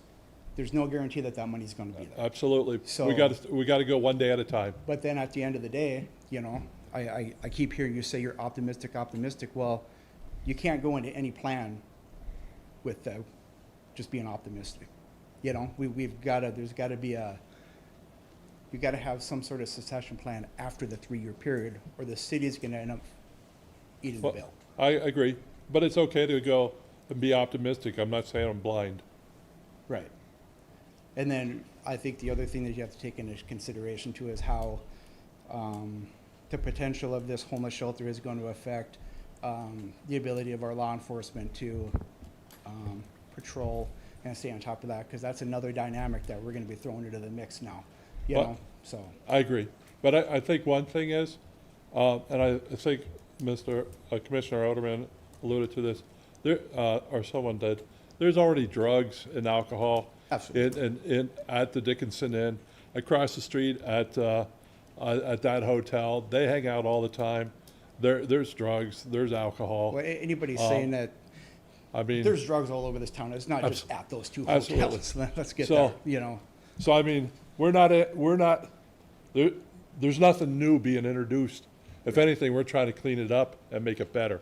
Yes. So it's already there. It's not like, ooh, if you build it, it's going to be there. It's already there. Exactly. And right now, there's nobody policing it. There's no case management there. There's nothing there. There's no support there. They can do whatever they want. If we come in and we try, okay, being optimistic, but we try to clean that up and reduce that, we all of a sudden, we've made a positive impact to individuals. Because sometimes people turn to alcohol and drugs because they have nothing else to turn to. They might as well get drunk or get high because that's a better place for them than to think about their situation. So if we give them a place to live and we give them the help they need, they will not, hopefully, they will not need those crutches anymore. So we're trying to give them positive crutches. Right. I understand that completely. I guess my biggest thing is the $650,000 to start is great, but after that point, there's got to be some sort of succession plan that isn't just federal grant money. Yeah, That's yeah, what I'm yeah. saying. So, and I mean, we didn't get real deep into this because I mean, like, but like we have developed a business plan, a staffing model. Those are all conversations we're having. Is how do we make sure that this is sustainable, Right. going forward after that 3 years? So Yeah, that would be whether that my- be fundraising through United Way or whatever, that is, trust me, we're cognizant of that, and that's Yeah, part that of the. that would be my only really concern is it going to fall back on the city? And if that's the case, is it going to fall back on us as the taxpayer? Yeah, I trust me, that's not something I'm interested in the city getting Right. involved in either. So Perfect. Thank you for your time. Thank you for your comments.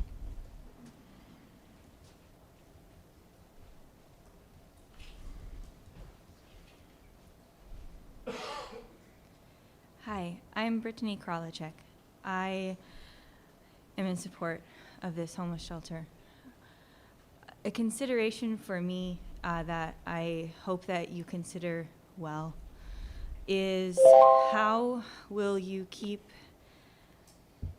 safe the individuals who are not involved in drugs and keep safe the individuals who have struggled with drug addiction. I've been on the family side of drug addiction. A relative of mine has struggled with that for the last 3 years. And we have not been able to give her a home because of our children. We can't put our children at risk of that relapse that could hurt the children in our home. We had to make her homeless. There was nowhere for her. And she ended up with someone who abused her physically and sexually. There was nowhere for her to be safe. But I also want her to be safe along with the people who are not involved in drugs. And so I just bring forward to you that consideration, and I hope you consider it well. Thank you for your comments. Anyone else wish to make any comments? Did somebody just log in? Did you? Hello? Yep. Go ahead. Hello? I just wonder, and you said Badlands is going to be the case managers for this? no, so I mean, Dr. Bear can maybe speak to this, but there'll be MOUs, but with different service providers in town. But United Way will be staffing case managers, and I mean, this will be operated by United Way. They'll have their own case managers and such, but there will be a working relationship with a lot of different organizations and entities in town, including Badlands. But Yeah, the United Way will be having case managers and peer support specialists available. So, And they will be based locally in town? yes, ma'am. Because, you know, I have a son with a disability and we use Badlands. I've gone through 5 case managers in 1 year because we have no staff. So I just find it very hard to comprehend how we're going to take on even more people without the staff. Well, and I know we're kind of putting the cart before the horse here, but I have had several individuals come forward to say that when the shelter comes open, they would be willing to work, and they are master level clinicians, and others who have their case management certification through the state, are training through the state, and peer support specialists. So the United Way would be able to staff through these individuals to begin with, and as Commissioner Alderman has said, we will have case management through other nonprofits that are also providing services. So I mean, yes, that's a concern and fear I have, but right now I'm looking towards a positive with the individuals who have come forward and expressed an interest in working for the shelter. Expressing an interest in actually following. I mean, my current case manager is the head of Badlands, and he lives in Bismarck, because we have I just don't see how United Way would be any better than Badlands. I mean, they're trying, but they can't keep staff. So, I don't know. And are we going to get to vote on this as citizens? Ma'am, this is not an item that, this is just for the environmental study. This is not for the actual citing of or as it was stated earlier, this is not the final approval. This is just to see if the building even meets the requirements. Okay. All right, thank you for your comments. I really think you guys need this consideration. Thank you for your comments. Anyone else wish to come forward?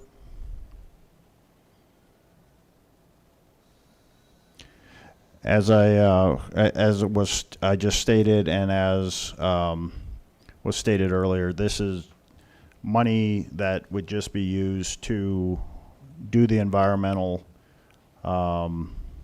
inspection of the facility to see if it would even be a building they could consider. And then there would be multiple, there would be planning and zoning, special use permits, what's that? Building permits. Building permits. This is not something that just happens overnight. So the public will be aware if this building passes site inspection and then goes forward. So. Will the public have a say in this? Can you come up, sir? Richard Bennett. Are we going to have a say in this at all? Well, you'll be able to, there will be public hearings, yes. And you're going to listen to our opinions and say, we don't want this in our neighborhood? That's just going to go out the door, right? No. Well, we'll listen. We'll listen to the Everybody public. lives there, but we do. I don't want it, okay? I strongly against this. I can't believe this has even come this far. You have no plan. There is no plan. You're talking $650,000 a year for 3 years. So the guy brought it up. At the end of that time, what do? Oh, okay. Well, we'll figure it out then. We'll look at our crystal ball. We'll have good thoughts. Come on. It doesn't work that way. Okay? This is going to be a huge problem. And if it's going to be a huge problem to start with, and in 3 years it's going to explode. You guys have got to look at this and see the picture. It's not going to work. There is no way this is going to work.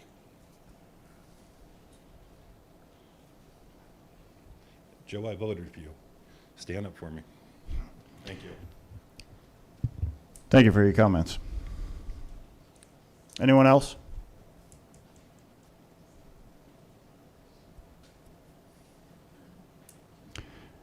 Okay, we'll close the public hearing. Commissioners, any final thoughts before I ask for a motion? So my whole input on the homeless shelter. It's definitely something that I ran my platform on, and it is something that I'm going to continue to run whatever I'm doing on. In the last, well, I don't know, since December, personally, I have helped 5 homeless people. Not just helped them, I've housed them in my own home. It is very, very, very, very tough to say no. Are they all druggies? Absolutely not. Are they all alcoholics? Absolutely not. Look, I'm getting emotional. What about the people that have a house fire? What about an apartment complex that burns down? What about those people that living high on the hog and all of a sudden, boom, it's done? I understand you guys don't want it there because it could be this, it could be that, it could be this, it could be that. But you guys got to look at it too and realize that they're human beings. It's not just Joe Blow down the street. It's not just every druggie in town. It's not just every drunk down the block. They're people. What if it was your kids? What if it was your brother, your sister? What if it was your parents? Would you do the same thing? It is a real struggle that we have here.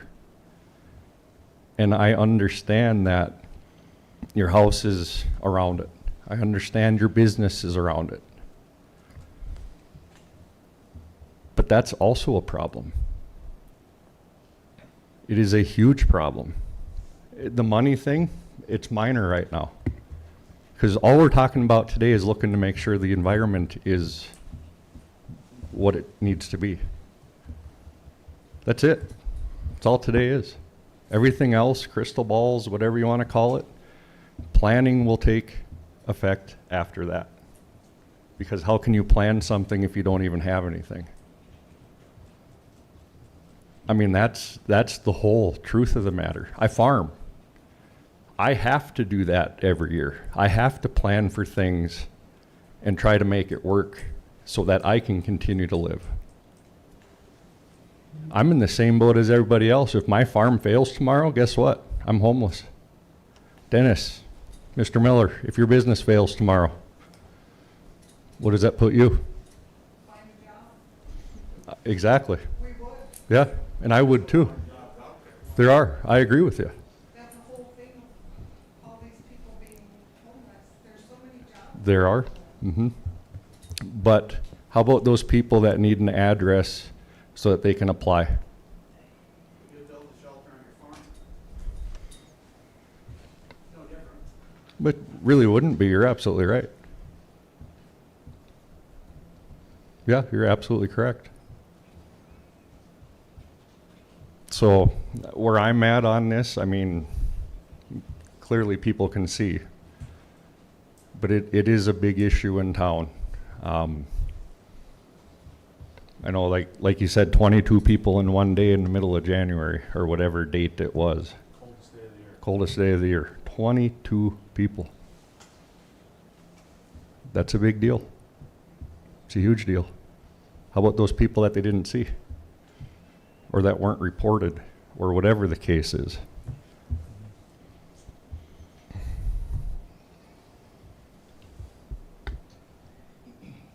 Mr. President, again, I do feel like I do need to say something from the, again, procedural perspective, because I think we might be putting the cart before the horse here. So just to reiterate, there are a lot of steps that have to happen before this gets approved. Okay, so to the question or the comment about the public input, there will be a public hearing at the Planning and Zoning meeting.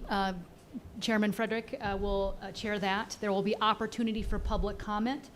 That has to be approved before it can even get back to the City Commission.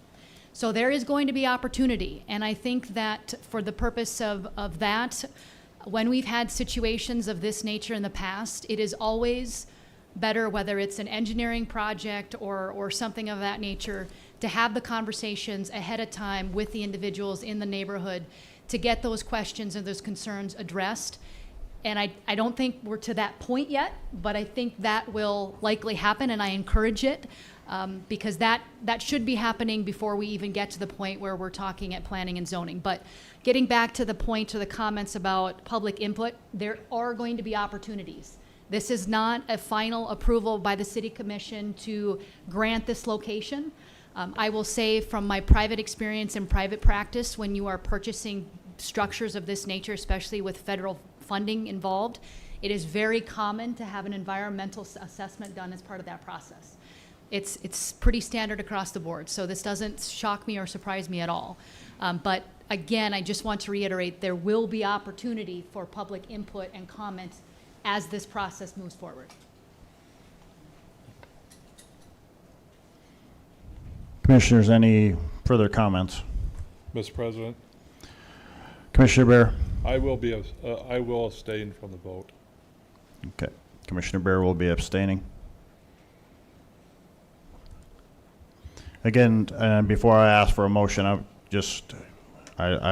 want to make sure that everybody that's online listening and everybody that's in the room, this is just for the environmental. This is not a site plan. This is not final approval. There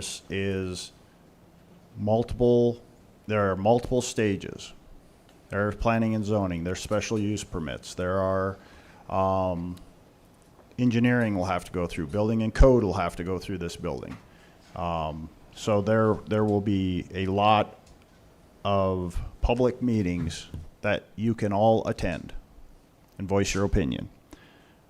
I have my concerns, but my concerns are I in no way want the city involved, either staff or funding. This is a go. These organizations have to make it a go. And this should not be a burden on anyone. This should be a benefit to those individuals that are staying in that, but it should not be a burden to anyone else. So I'd look for a motion. Yep. I just have one comment. Okay. I guess my only question would be is, do we often provide funding to groups in the due diligence phase? I mean, we support projects once they're approved or going to get approved, but And maybe City Administrator Dosser can shed some light on this. I think the last time that the city did something of this nature probably related to maybe the Southwest Art Building, perhaps. I know that the city may have done something with that particular structure or the sale of that, but maybe I'm misremembering something. But yeah, I guess I don't remember that one either. But I can't remember, but this one, typically, like I said, relying on my private practice and implying that in this situation, normally, and again, I don't know what the situation is here, but usually you would have a purchase agreement in place. That purchase agreement provides for due diligence items regarding environmental studies, and usually they're contingent upon the approval of those items and then obviously the closing of the transaction. So it's a little unusual, but again, I don't know the specifics of what the deal is, but it sounds like it's part of the due diligence process. Yeah. I mean, that's my only concern. But the biggest concern I have with it is if it doesn't pass their due diligence, the money's gone. And That's then are we correct. going to be getting a request for the next building that they're going to look at? Commissioner Frederick, I think you'd have to set those parameters as to what you're willing to utilize your funds for at that point. And obviously, Ms. Carlson isn't here to weigh in on that from a perspective of what we have potentially done for other organizations, but maybe Mr. Dossinger can. Commissioner Frederick, I guess my tenure with the city for 20 plus years, I'm not aware of where the city has funding an environmental study for the potential purchase of a building. Obviously, we've funded programs such as the Southwest Arts and Science Center when they had a building designated that the city helped with that project or that program. But I'm not aware of where the city's helped fund an environmental study for the potential purchase of a building.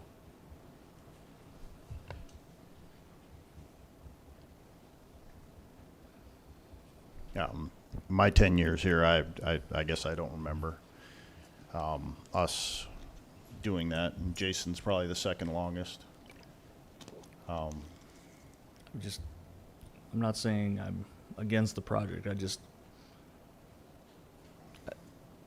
I have some question about us providing $10,000 of money that might not show any result in any benefit if the building does not pass the environmental study. Yeah. Commissioner Oderman, do you have any idea as far as, your communications with the potential seller or the individuals that even would be completing this as far as what anticipated cost? I mean, I know you obviously have an estimate, but the estimate is between $7,500 and $10,000, just depending on how invasive or what they have, the work that they have to do. Yeah.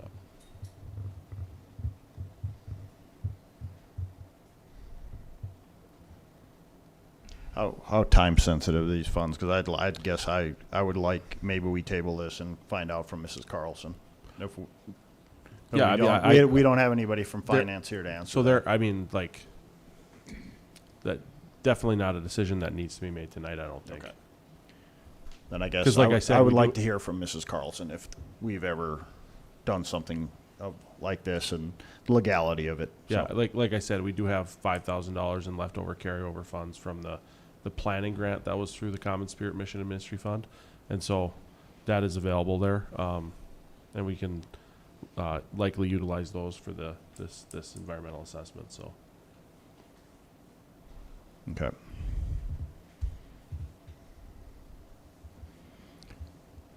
I guess then, what are your desires, commissioners?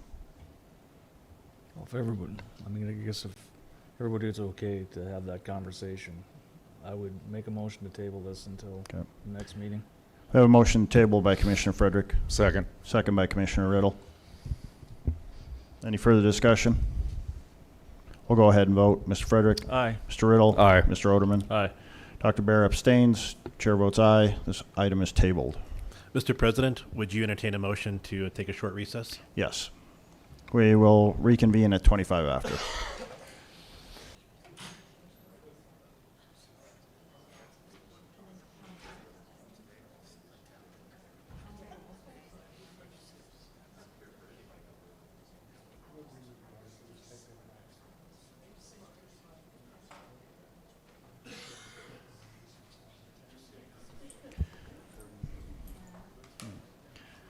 Call the commission meeting back to order. Our next item on the public hearing this evening is an appeal by Paige Woolery. This will be presented by City Attorney Winko. thank you, Mr. President, Commissioners. I am actually going to turn this one over to Mr. Dukart.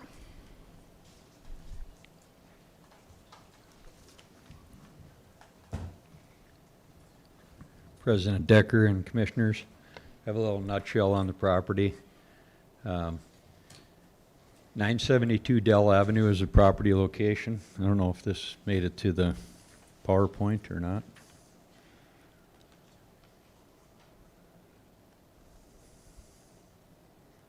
Oh. I don't think there's No photo on there. Anyway, you should have a photo in your packets of the new concrete that was poured there. This variance to allow parking in the front yard setback was denied by the BOA on August 12th of this year. The municipal code violations include parking in the front yard setback.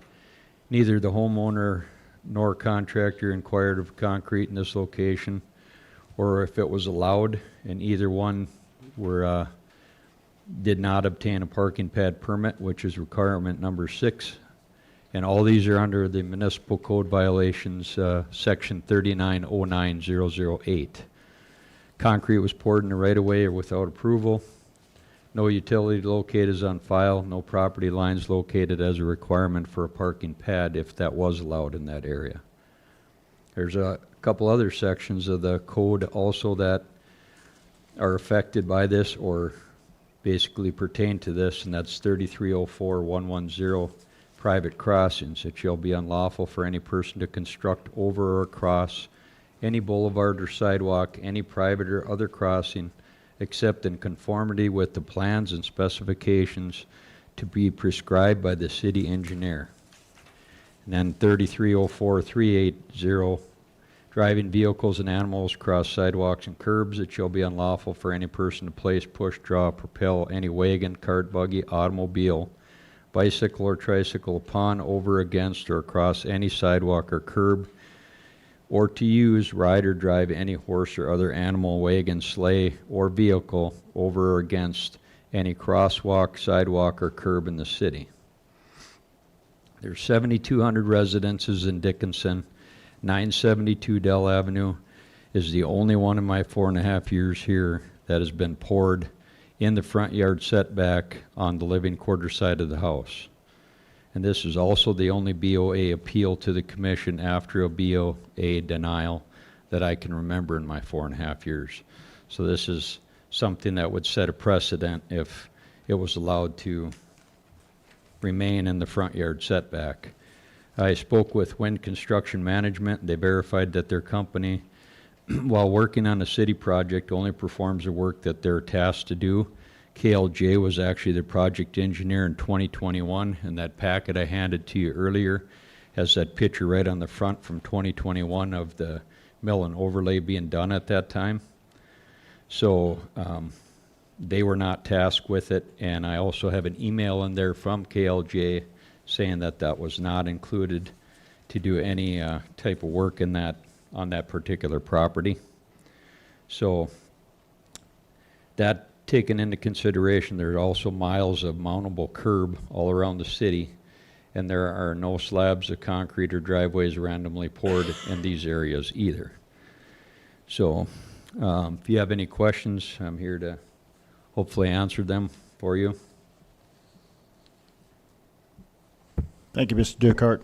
Commissioners, any questions for Mr. Dukart? Mr. President. Commissioner Oderman? Mr. Dukart, I understand that, like, the denial of the variance is what you guys are recommending. Can you tell me why this is something that is not allowed in code, other than the fact that it's just not allowed? Front yard setback parking has never been allowed, because if we allow front yard parking, Commissioner Oderman, we would have vehicles all over your front yard in every part of the city of Dickinson. And that's what our code enforcement department does on a regular basis. So, yeah, and I'm not trying to be argumentative here. No.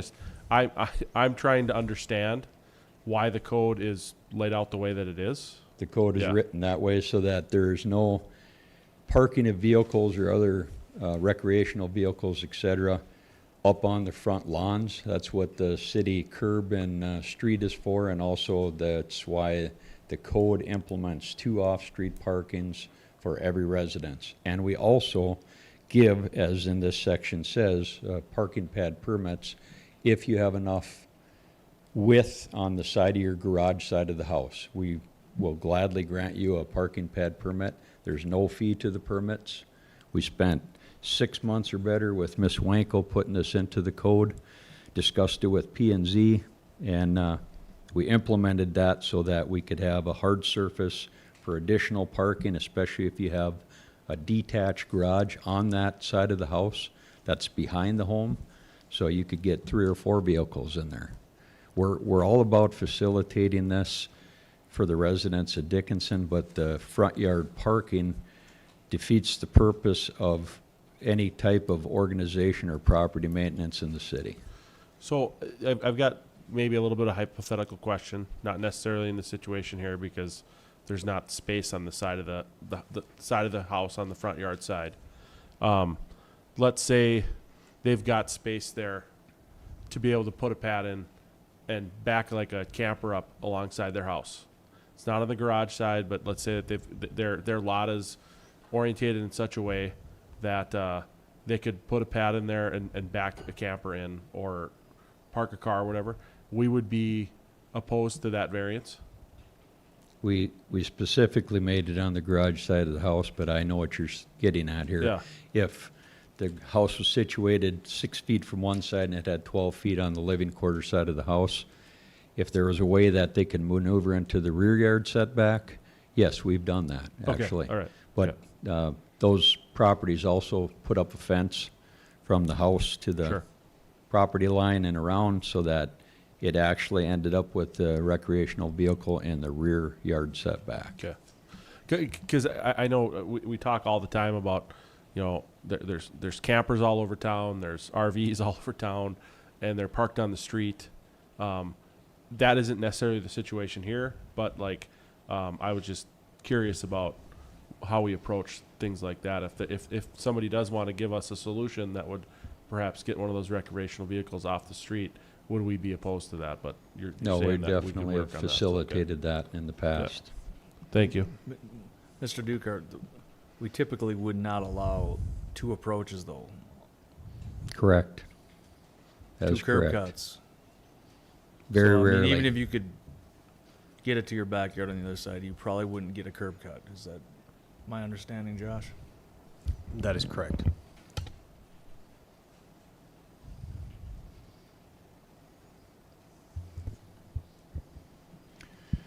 Okay, is the appealee here? Okay. First of all, I need to correct the spelling of my name. It's Worley, W-O-R-L-E-Y. And this is my husband, Philip. So you're talking about the parking pad and you're talking about the approach that was put there. We didn't put in the approach. It was put in during the sidewalk improvement in 2021. Whether it was approved by the city, not approved by the city, we did not put it in. It was put in. We have been parking in this pad before it was concrete for the 9 years that we've been living there. There's been no issue. No one has said anything. The city hasn't approached us. We never had a problem. And then because we had a crumbling back deck as well as our actual driveway on the garage side, we invested $18,000 in concrete work to improve. It was literally an improvement because when the city put in the approach in 21, the rock started washing out because we'd been parking in it and it didn't look good. So we decided to improve that by putting the concrete there. We had no reason to believe that it couldn't be done because we had the approach there. We'd been doing it. We hired a contractor. We specifically hired a contractor that was recommended doing work in the city, and he had no idea that there was a need for a permit to put in the parking pad. We asked him specifically. He said no. Have you seen this picture? Have I? From 2021? I've seen the Google Earth picture, yes. That's when Is the this city Google did Earth? Is it Blaine? Yes. I mean, there's. That's the same one that I gave you, just a different Oh. angle. I mean, it looks to me that there's high back curb there, not an There was a curb at the time, but I assure you, we did not put in the approach. It was put in at the time that sidewalk was improved. The sidewalk right there in the approach is stamped with Gustafson concrete. It has a stamp in it. It was torn out and poured in 2021. And not by us. By the city's contract. It was not us. It was done in 21 when the curb and gutter was changed. We never asked for it, never knew it was happening, but like I said, we'd been parking there anyway up until this point, and when it was put in, there was no reason to believe that the city had an issue with us parking there. So in order to improve it, we poured the concrete pad, and as you can see in that package that we gave you, the pictures, it looks wonderful. I also have a letter in the package from our neighbors. We went door to door when we got this letter from the city asking our neighbors like how they felt about it, and they were all saying the same thing. It looks spectacular, that they liked the improvement, and that they didn't understand what the problem was, nor did we understand what the problem was at the time. And now literally we're being told that we're facing misdemeanor charges because we improved our property.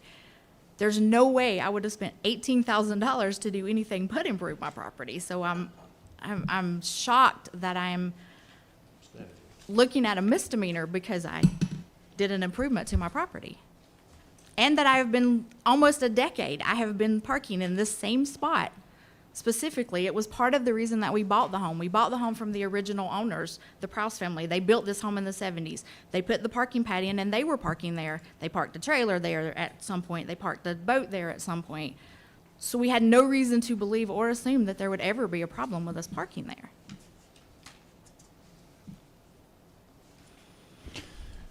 Mrs. Wenko, with this appeal,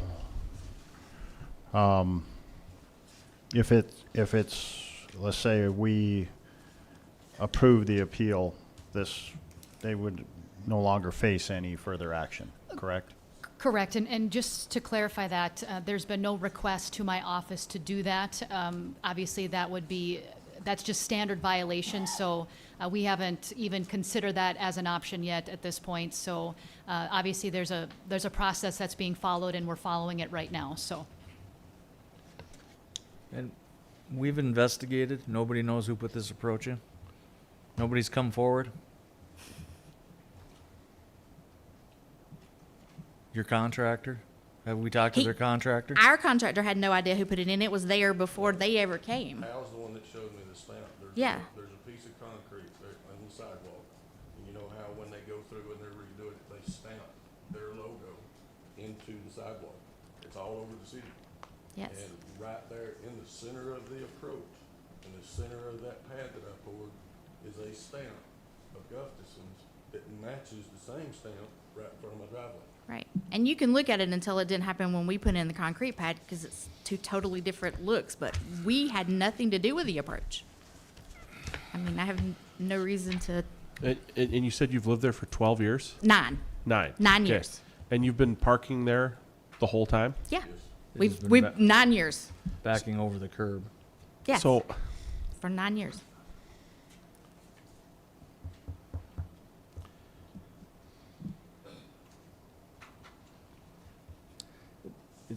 We had one of these situations not long ago. I got a call from a resident, had a similar situation. They wanted to pave it. They found out they needed a permit. Well, you cannot have two driveways. It's not allowed in our code. And I said, the minute you touch it, it's no longer legal. It's not grandfathered in at that point. Right. So if you dig out the rock and you pour concrete in there, it's a violation. I mean, that's why these ordinances are put in place, obviously.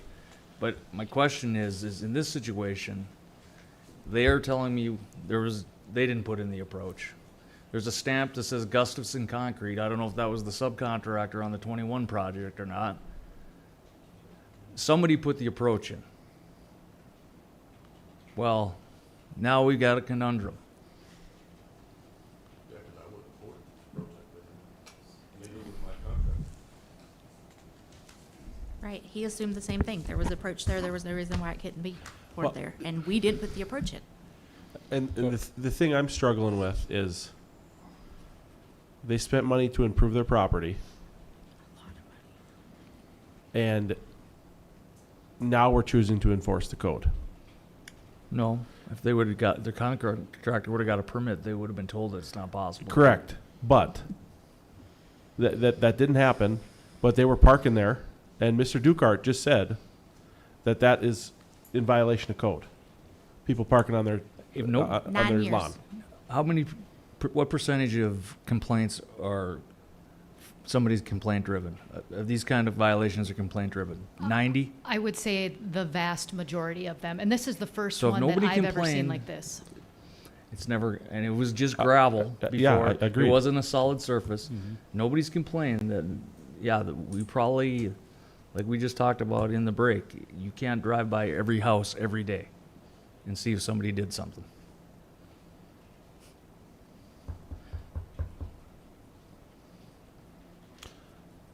But would the, Commissioner Frederick, would the, I don't know who your contractor was, but every contractor has been more than well notified that they need a permit to do any work in the right of way or any accessory driveways. I texted him and asked him if I needed a permit. He told me there was no permit needed. Yes. He was just pouring concrete. And I truly believe he wasn't making it up when he said that. Like, I don't think he was shocked. I don't know why he didn't know, but, and he does work all over the city. It wasn't somebody that we just picked without recommendations. So, and like I said, the approach was there. He had no reason to believe that we couldn't park there.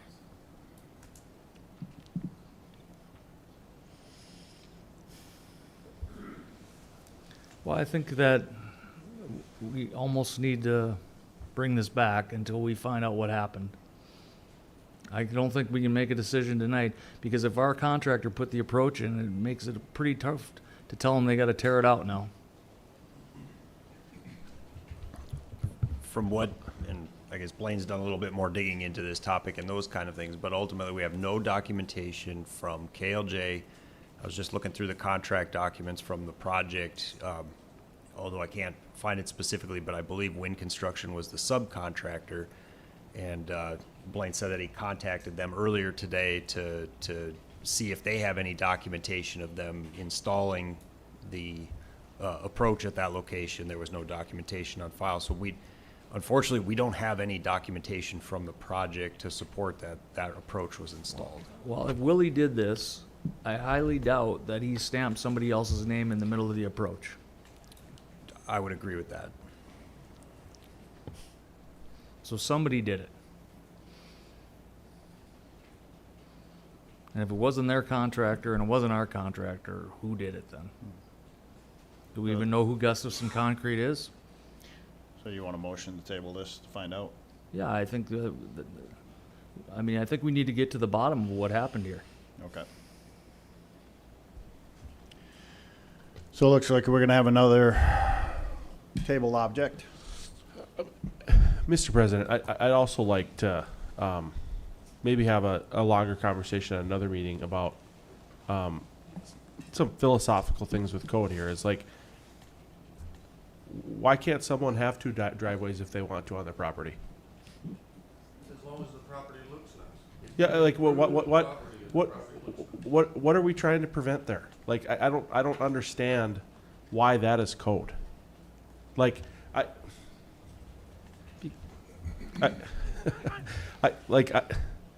get that You there's. want me to order pizza now? Or? No. But like that maybe that's something for a work session on a later date. But like I there just seems to be so many things that like we spend our time on that I don't understand why we're spending our time on when it's private property, that like it's not detrimental to the. I don't see how this is detrimental to the city.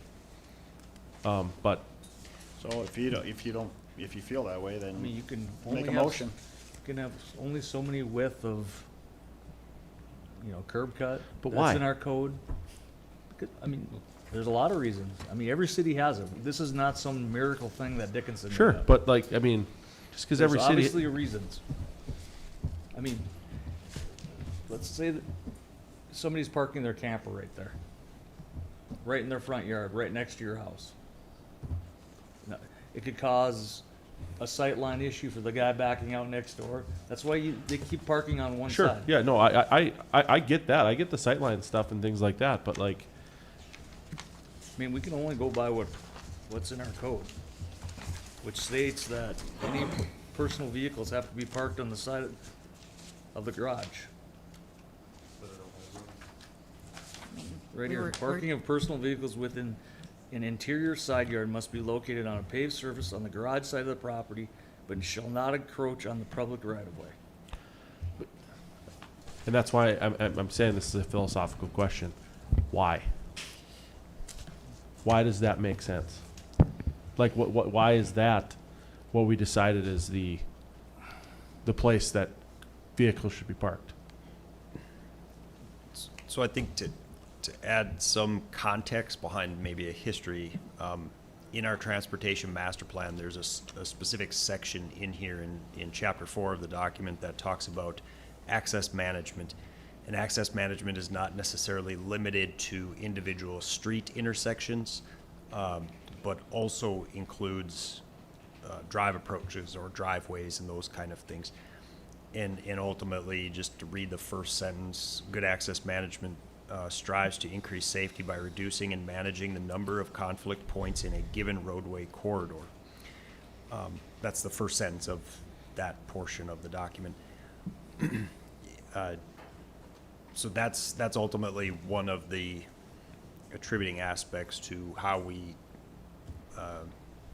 how we ultimately review and make certain decisions when reviewing certain applications.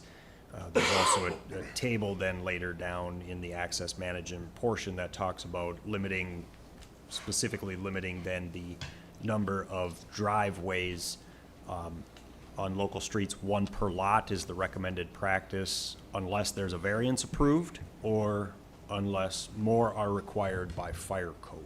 So those are the 2 unique attributes in which additional drive approaches would be added. And the approval of variances are made in case of a hardship. I don't know that this is a hardship. Sure, yeah. It'll be a hardship if they spent the money and have to rip it out. I was supposed to say, that's gonna be a real big hardship. That's a lot of money. And it would be different if it wasn't an improvement. And like I said, we even went door to door to our neighbors to ensure that they didn't have an issue with it. And none of them actually, one of our neighbors actually came to the Board of Adjusters meeting with us to appeal because they could not understand why we were even having that conversation. I'll move to table. Second. Okay, we have a motion to table with a second. All in favor, state aye. Aye. Aye. Opposed? No? No. Okay, 1 no. So table to the next meeting. So.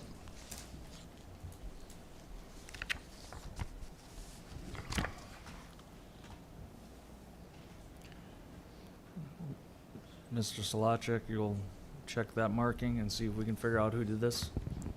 Yeah, we'll have somebody run out there. I'll probably end up being the one to personally run out there and take a look, and I'll bring a photo and other documentations back as far as what exactly the stamp is on the concrete, as well as the fact of what other history we could pull up on this. I know Blaine has done a lot more work on this other than providing some feedback to me on what history he's gathered. There's been quite a bit of legwork on the history side of it already. So, Any other further comments? If not, public comments not on the agenda. You may come forward, state your name.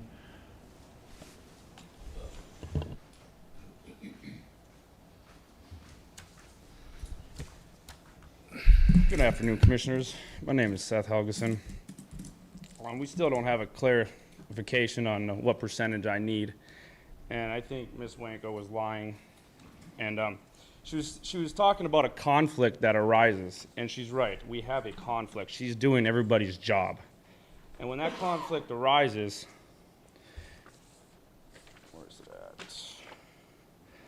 On page 3 of the Attorney General's opinion, the North Dakota Supreme Court has stated that if a home rule charter provision conflicts with a section in the North Dakota Century Codes, Chapter 40-12, regarding the initiative and referendum procedures, the people's will, as expressed through the charter, supersedes the state statute. North Dakota Attorney General's opinions have concluded the same. Any conflicting charter provisions dealing with the initiative and referendum of the ordinances would supersede North Dakota Century Codes 40-12. Also, provisions, North Dakota Attorney General's opinions have held that a home rule charter or ordinance can supersede voters' approval requirements and state laws. It is in my opinion that allow the city commissioners to modify, to allow the city commissioners to modify an initiative ordinance supersedes the state law that allows modifications of an initiative ordinance only by the vote of a people. She's modifying the petition and the referendum. She's modifying it. She can't do that. And it's plain as day. And I have her emails too. Email says, I have reviewed the petition and it meets the requirements of the Home Rule Charter as well as the Century Codes. Also, my Secretary of State letter, it states that if the city in which you are seeking, I'm not going to read the whole thing. If the city in which you are seeking your petition has adopted a home rule charter, which includes elections under North Dakota Codes 40-05.1-06, the number of signatures noted in the statute above may not apply. And may not means, in legal terms, Ms. Wankel will know this, it means an action is prohibited Please check with your city auditor regarding any ordinance that may impact the number of signatures needed for recalls under the home rule charter. Everything I said is saying 15%. She's saying 25%. The North Dakota Century Code, she wants that because it benefits you guys. She's basically modifying a home rule charter without the vote of the people. Mr. Helgeson, I don't think she has said that it's 15 or 25. Well, now I She need just to, wanted, well, I'd let you speak. Okay. Just please Yep. let me speak. She just wanted clarification. The three of us, to be honest with you, we're Well- fine with 15%. Let's do it. well, I need it from the city auditor himself. Mr. Helgeson, we need to get this right. That Yes. is why I seek legal opinion on this. That's why we went out to the Attorney General's office to get a legal opinion.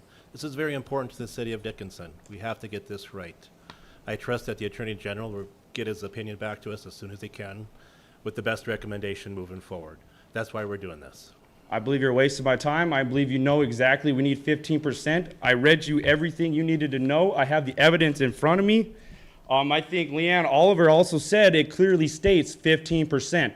I don't know why they're telling me 25%. I don't know why they have to go up. They're not telling you They are. 25. No. Why do we have a city auditor and paying him $159,000 a year if he can't do his job? We have the city attorney doing it. Mr. Helgeson, I am doing my job. I need to have to look out for the best interest for the city of Dickinson and this community. That is why we're getting the opinion for the Attorney General's office. I can't convince you otherwise. That's your opinion. But I hope that the community realizes that this is a very important issue for the city of Dickinson in which we need legal advice on. That's why we move forward with the opinion of the Attorney General's office. I just want to say my evidence is stronger than your opinion. Just saying. Thank you. Mr. President, I'll just make one quick comment again. As I indicated at the last Commission meeting, the issue that we're seeking clarification on is not whether the Home Rule Charter or the provisions of the Century Code or us cherry picking which of those apply in this situation. What we're seeking clarification on is whether the Home Rule Charter can apply at all. And that is the question that the Attorney General's office raised, and that's the question that we're seeking answered.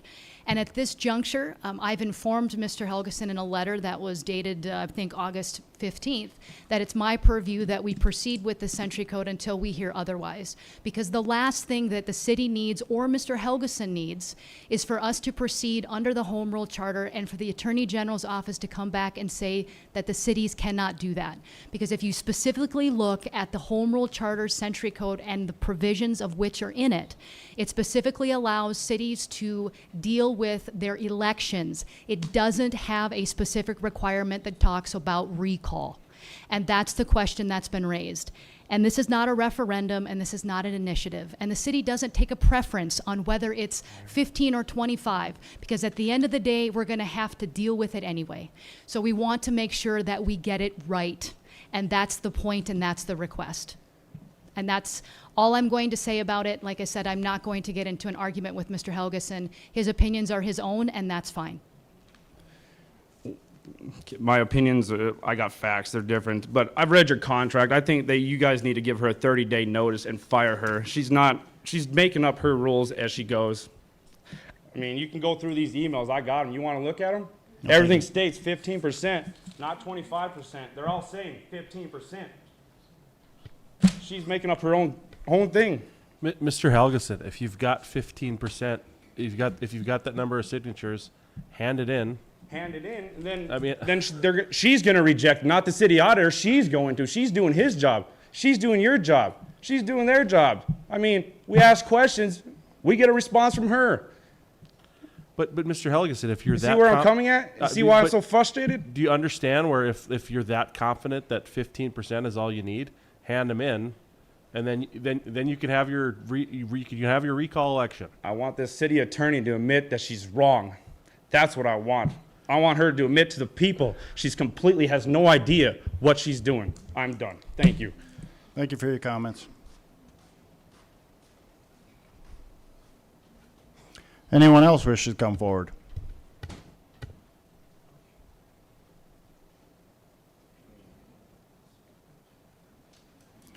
We'll close the public hearing. We'll move back into the normal agenda.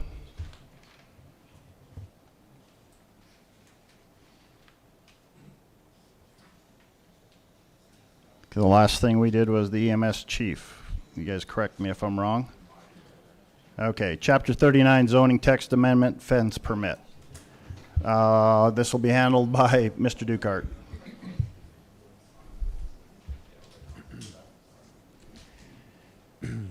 President Decker and Commissioners, this is obviously a second reading.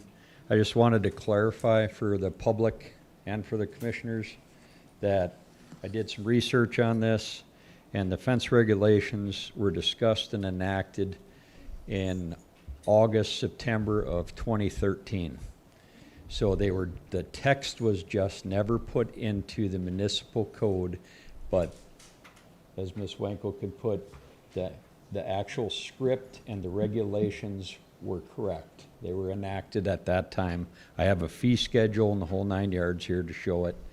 But the clarification that we're doing is putting the text in the municipal code right at the beginning of the fence regulations. It was always an understood thing that it was required because Chapter 39 had permits required in it. That also covered fence permits. Always has. But now we're going to clarify it so that when you go to that section of the code, it's right there in the first line, so that there's no misunderstanding for the public, because obviously we're civil servants. We're here to facilitate everything they do. That's why we're trying to get most of our permits down to a minimal so that people actually contact us to see what the regulations are. Thank you, Mr. Dukart. This is second reading and final passage of ordinance 1808. Thank you for the clarification. Any questions, commissioners? I'd move to approve. We have a motion to approve by Commissioner Oderman, Second. second by Commissioner Frederick. Any further discussion? Any further questions? Hearing none, we'll vote. Mr. Oderman? Aye. Mr. Frederick? Aye. Dr. Bear? Aye. Mr. Riddle? Aye. Chair votes aye. Motion carries. Our Chapter 39 zoning text amendment for the accessory structures. And this will again be handled by Mr. Dukart, and this is the second reading and final passage of 1809. President Decker and Commissioners, I have no further adjustments or corrections to add here, so our department recommends approval. Thank you, Mr. Dukart. Any further questions or comments from City Commission for city staff? Now I look for a motion on 1809. Mr. President, I move to approve. We have a motion to approve by Commissioner Bear, Second. second by Commissioner Riddle. Any further discussion? Any further questions? Hearing none, we'll vote. Dr. Bear? Aye. Mr. Riddle? Aye. Mr. Frederick? Aye. Mr. Oderman? Aye. Chair votes aye. Motion carries. Our next item up, item C, GT Architect Design Services. This will be presented by Project Engineer Keller and Museum Director Furman.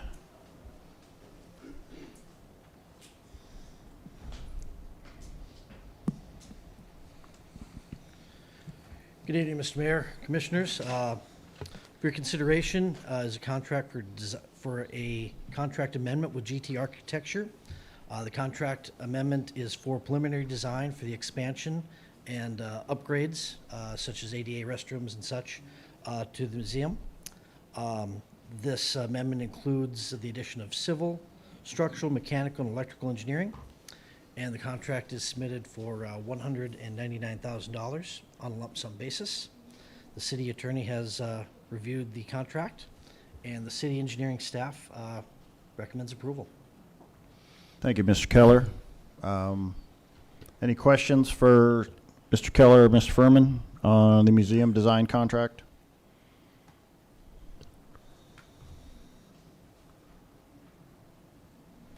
Move to approve.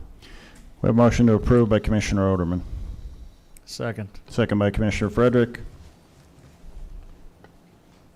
Any further discussion? Hearing none, we'll vote. Mr. Oderman? Aye. Mr. Frederick? Aye. Dr. Bear? Aye. Mr. Riddle? Aye. Chair votes aye. Motion carries. Thank you, gentlemen. Thank you.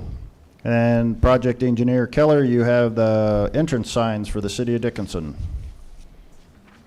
Yes, good evening again, Mr. Mayor, Commissioners. This is, for your consideration, is design service contract with Vision Signs, formerly Keith Signs.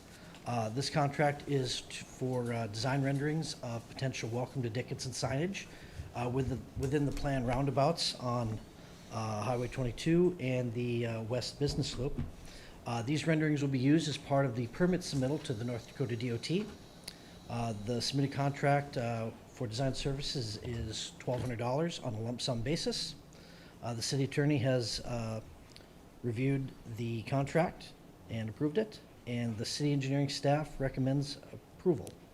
Thank you, Mr. Keller. Any questions for Mr. Keller or city staff on this contract with Vision Signs?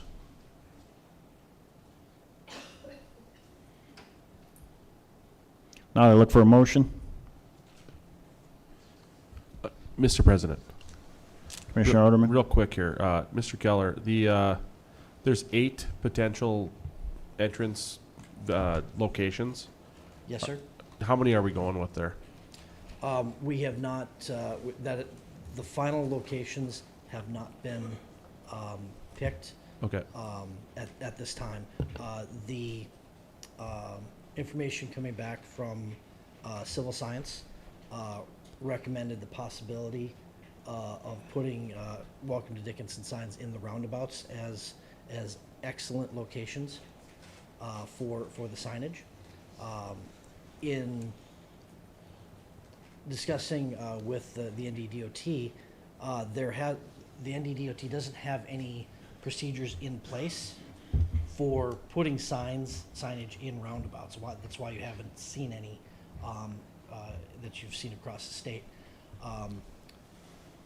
That being said, though, we would still have to submit a permit to go down that path, and it was suggested to us that a visualization of what the sign might look like will help our cause in that permit. Okay, great. Thank you. I think we had brought that up in a meeting in the past about possibly throwing, signs in the middle of the roundabouts, and yeah, I think that was their concern, what it ultimately would look like. I know in being in other cities with roundabouts, there are features within, within the roundabouts, so it would just have to be something that they would approve, so ultimately. Okay. I'd move to approve. Motion to approve by Commissioner Oderman. Second. Second by Commissioner Bear. Any further discussion? Hearing none, we'll go ahead and vote. Mr. Oderman? Aye. Dr. Bear? Aye. Mr. Frederick? Aye. Mr. Riddle? Aye. Chair votes aye. And then we have Project Engineer Keller again with the, oh no, excuse me, are you covering for Mr. Josephson, or? I'll be. You'll be covering for Mr. Josephson on the rezone request for Mr. Heiser? This is the second reading, final passage of 1807. Good evening, Mr. President, Commissioners. For your consideration is the second reading of a zoning map amendment from medium density residential, or R2, to general commercial for a 1.46 acre lot located within the city of Dickinson. Property is located at 213 and 263 15th Avenue East and is legally described as lots 3 and 4, Block 3 of Fisher East Side, 2nd Subdivision. Planning and Zoning Commission and city staff recommend approval. Thank you, Mr. Skolachik. Any questions on the rezone request by Mr. Heiser? Mr. President, move to approve. Motion to approve by Commissioner Frederick. Second. Second by Commissioner Riddle. Any further discussion? Hearing none, we'll vote. Mr. Frederick? Aye. Mr. Riddle? Aye.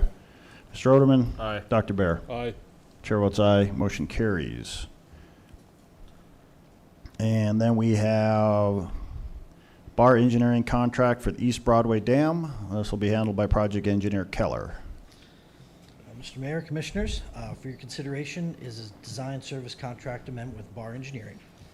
The contract amendment is for appraisal services for an additional parcel of land to the south of the proposed project, well, east of the proposed project, south of the existing contract. The parcel of land is Tract 1, Block 1, Riverfront Estates. The submitted contract is for the additional, for the additional services is $4,000 on a lump sum basis. If we can go to the next slide. So these are the original ones, and the previous slide is the additional parcel which sits just to the south of the parcel that you see highlighted here. Again, the appraisal services are for $4,000 on a lump sum basis. The city attorney has reviewed the contract, and the city engineering staff recommends approval. Thank you, Mr. Keller. Any questions for Mr. Keller on this contract? Hearing no questions, I'd look for a motion. Move to approve. Motion to approve by Commissioner Frederick, Second. second by Commissioner Bear. Any further discussion, questions? Hearing none, we'll vote. Mr. Frederick? Aye. Dr. Bear? Aye. Mr. Oderman? Aye. Mr. Riddle? Aye. Chair votes aye. Thank you. Thank you. That is the end of the regular agenda. Commissioners, are there any items you Miss- wish to bring up that were not on the agenda? Mr. President, Commissioner Bear? I have a question for Ms. Wanko. And then this is kind of wanting to be proactive as a city and just wondering where we're at, what we need to do. And talking about the increasing problem or issue that we're having with homeless individuals coming into the city. I've noted that there's three different types of individuals. There's local individuals that become homeless. There's out-of-staters that come in and come out that are homeless that have no place to stay. But we're seeing an increase by the week of individuals and families coming from the southern border. And as a nonprofit, I have seen that our reserves are starting to dwindle, as are many other nonprofits, whether it be food, clothing, money, you name it. It's starting to take a tax on a lot of the nonprofit agencies around here. During a recent disaster mental health program or meeting up at the Southwest Health Unit, it was brought up that the ambulances are seeing an increase of calls of transporting the individuals from the south to the hospital, and there's been an increase. I've heard multiple times of the ER. The question I have for you as a city, seeing that this is becoming more and more of an issue on the nonprofit side, probably the hospital side, what do we need to do as a city, what do we need to do? How do we prepare? What services do the city offer? Are we keeping tabs of this? You watch the news and you see what happens when refugees, whatever you want to call, come in at a greater number. What can we do so that we maintain our city balance? Well, that's a heck of a question to end on, Dr. Bear. Sorry. Well, I don't know if I have an exact answer for you on that. I don't know as if it's much of a legal question as it is a policy decision that you guys want to sit down and discuss. I don't have any specific demographics that I can share with you on that. And maybe City Administrator Dossinger can shed some light on that from his perspective. But obviously those are challenges that we have to face when we are presented with them. Those challenges could be economic, they could be legal challenges as far as what we may see on the court side of things. There is just a lot of things that, how that essentially could be impacted. And I don't have a specific answer for you because I don't think it's a specific legal issue. But I think that's going to require some brainstorming with all of you and then some to figure out what those problems are and how to fix them. And I don't know if, Jess, do you have anything else? Commissioner Bear, I think that's a very challenging issue that a lot of cities are facing. And, you know, before they actually get on our radar by committing some type of a serious crime or a felony, usually Border Patrol is not interested in illegal aliens in the community. And maybe Deputy Chief Hansen can comment, but it's been past practices that Border Patrol's doesn't really want to get involved unless there's a serious felony committed, and that's how they get on the radar. But I think as a community, that's a challenge that's facing our nation right now as far as what role or stance or what can a city do to help alleviate some of the pressure on public safety, social services in those communities. And that's my concern, their welfare, because I do know they're here. I know people are keeping them, housing them in their houses, in their garages. Does that become a health issue as a city? And being a commission, I just think something needs to be, somehow we need to be aware of this so that we don't get behind the 8 ball and then instead of being proactive, we're reactive. Thank you, Dr. Bear, for those comments. You know, if there's health, safety, or welfare issues, those concerns need to be brought forward and reported. So as a city, we can investigate and hopefully be more proactive so those things don't happen in the future. Okay. Thank you. Anything else, commissioners? I just have one comment. In the past week, some very gracious individual took out a full page ad in the Dickinson Press publishing all the city city employees' salaries. I would like to thank them. We strive as a city to provide our employees with competitive wages that they can work and live in our community. And it is tough when you're competing against a energy market that pays a very inflated wage and sometimes even a manufacturing base. So we strive as a city to pay a competitive wage that our employees can live here and have a great life, and they work in a great environment, and I'd just like to thank them. And also brings forth, there's a lot of career opportunities within the city. I would like you to apply for jobs. We just, we're very proud of you, and our city employees should never be embarrassed with what they make.